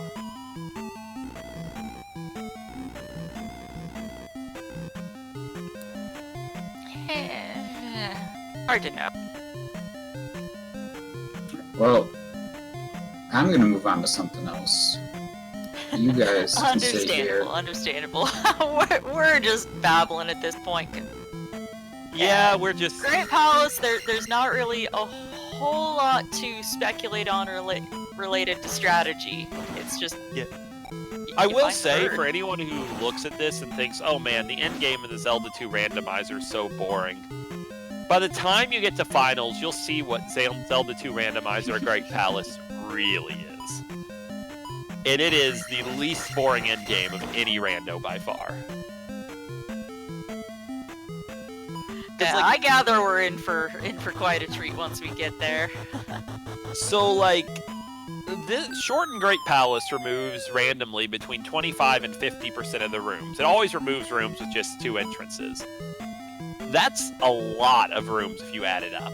Like this room Dr. J is walking across, you frequently see GP cleared short GP without seeing any rooms of this shape. There are like 7 rooms of this shape in vanilla. So yeah, you see all of that. Mix small and large enemies. Have you ever seen 4 blue bird knights on a screen at the same time? I don't wanna. Well, I guarantee you will if you watch finals. Well, thank you, jkoper, for coming in and hanging out with us and talking about the seed, your experience with it, helping us, chat about it as Dr. J works his way through the end portion of this one. And congrats on the win! Yeah, thank you so much to both of you for coming in and doing commentary and helping the restream exist. So, and thanks to the restream and trackers and whatnot as well. Yeah, we've got Shadow Magi and Cronus. Shadow doing double duty between and night. Yeah, GG, and I will catch you later, jkoper. I guess I can share some more fun Great Palace facts while I wander through it. So you notice the bird give us knights, the like trivia. you notice the bird knights, like most enemies in this game, come in 3 varieties. You know, the orange ones, the red ones, and the blue ones. You know the reason the orange ones always die in 1 hit is because In vanilla, there were no orange bird knights. They were programmed in, but they had no health assigned to them. So they always die in one hit. Interesting. You'll also notice there are sometimes fireballs that come from the floor. Sometimes they go straight up, other times they come at diagonal angles. One of those two patterns did not exist in vanilla either, and it's a rando-only thing. I believe it's the diagonal one, but don't quote me on that fact. Yeah, I'm not qualified to speculate on any of that. Yeah, Great Jay, Palace having fun is with just... waffles. Oh, hey, man. There's a meanie in the all middle. these waffle rooms as well Yeah, just enjoying really a quick thunder interesting there because no fun. they're all actually different from each other in subtle ways, and one of them has a random red jar. But of course, random red jars in Palaces after 3 are a 50-50 of being Iron Knuckles normally, but in Great Palace they give you red bird knights because I'm pretty sure most players, when they hit a statue, really want an extra bird knight on the screen. Oh yeah, that is totally the thing that you want to have to deal with. And yeah, of course, you saw another thing that is a minor little behavior you want to exploit. Whenever a Kingbot spawns, it despawns all other sprites in the room. The NES has a difficult time handling Kingbot. What shouldn't be difficult is Thunderbird at 788 with all the Yes, we spells. found Thunderbird, and it was a pretty straight path to Dark Link afterwards, wasn't it? Yeah, I think there were 2 in between rooms. It was pretty brief. So Dr. J's having a bit of trouble getting his pendulum going, but I mean, I think he even has enough magic left to cast life. Like, this is pretty easy. And for anyone who's unfamiliar with all the strats on Thunderbird and such, you'll notice he casts fire, which is paired with reflect, and it might not seem all that useful, because you can block his fireballs, but you don't really want to put your shield in the way. What isn't obvious to everyone is that the reflect spell shrinks Link's hurtbox actually quite a bit. So even if your shield never blocks anything, reflect can make that fight a lot easier. we've got the bingo blackout! And once you have a blackout, I guess there's nothing left to do but kill your own shadow, right?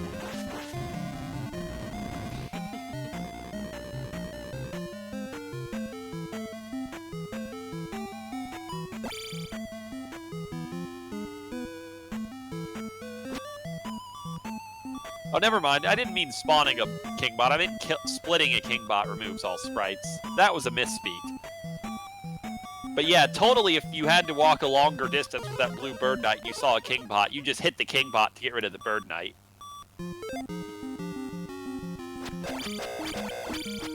Kingbots also being notable in this community for the player Buzz Thunder, who is notorious for having them spawn on his head. But GG's Dr. J takes care of Dark Link. Always an academic fight. And our race is over. Yep, and Dr. J has to be awake early in the morning, so he is declining the interview tonight.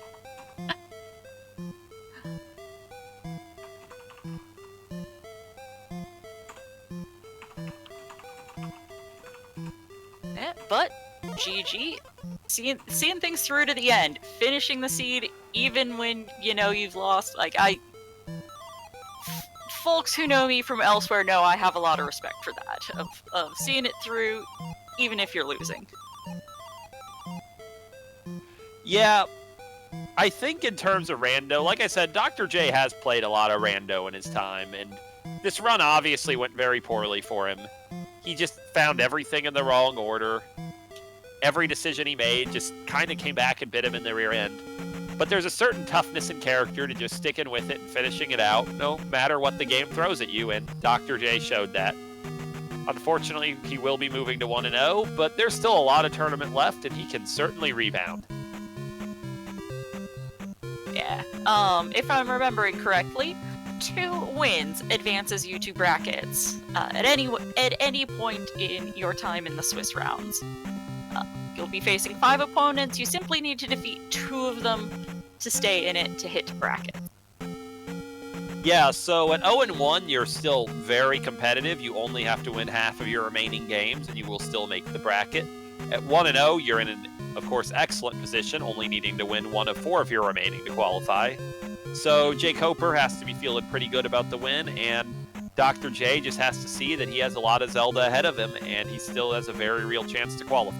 Yeah, 4 more matches to get through before whether or not he's advancing to brackets will be determined.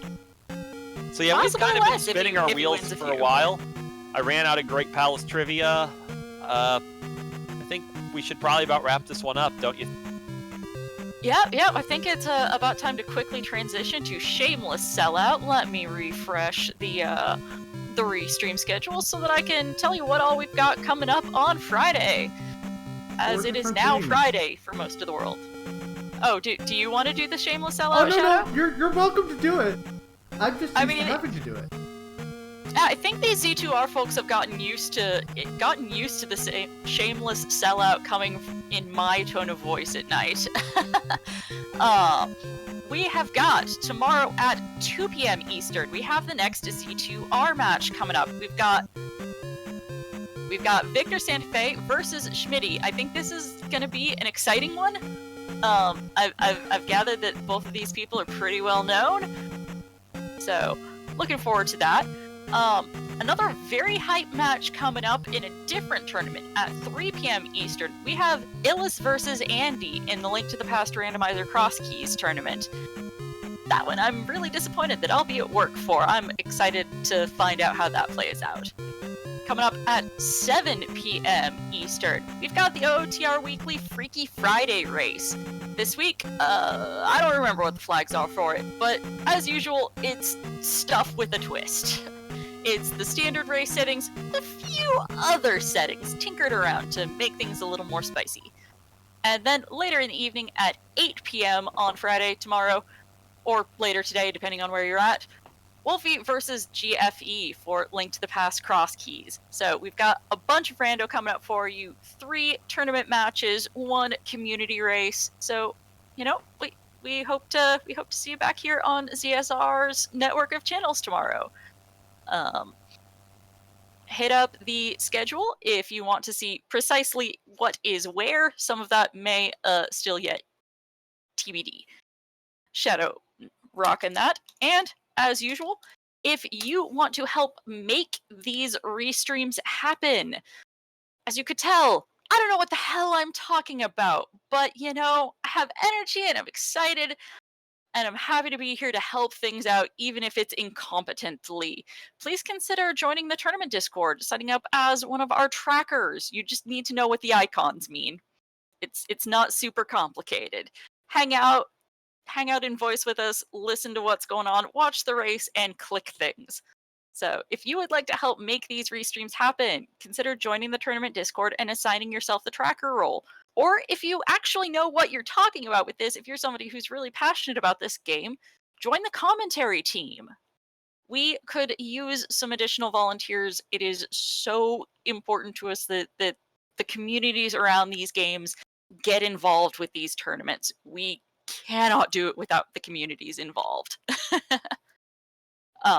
So we would very much like to have, you know, as much community involvement as we can manage, and joining the tournament Discord and signing up, that would be a lovely way to help support this community and help make these races happen. It's basically daily. We've got 12 matches per Swiss round to occur over the course of 7 days. So basic math says we've got at least one of these races going on every single day. At least that's how it averages out to. So, really, really hope folks choose to participate. Even if you just want to hang out as a spectator, though, that is awesome too. You know, tuning in to the channels. If you want to help make these happen, we'd love that help too. Anyway, I'm babbling because it's late. Amazing Ambrose, do you have any final thoughts on all of this that we have seen tonight?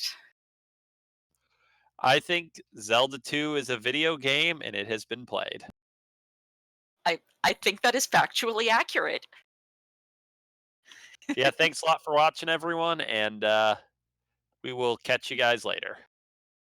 Yeah, have a lovely evening or whatever the heck it is where you're at.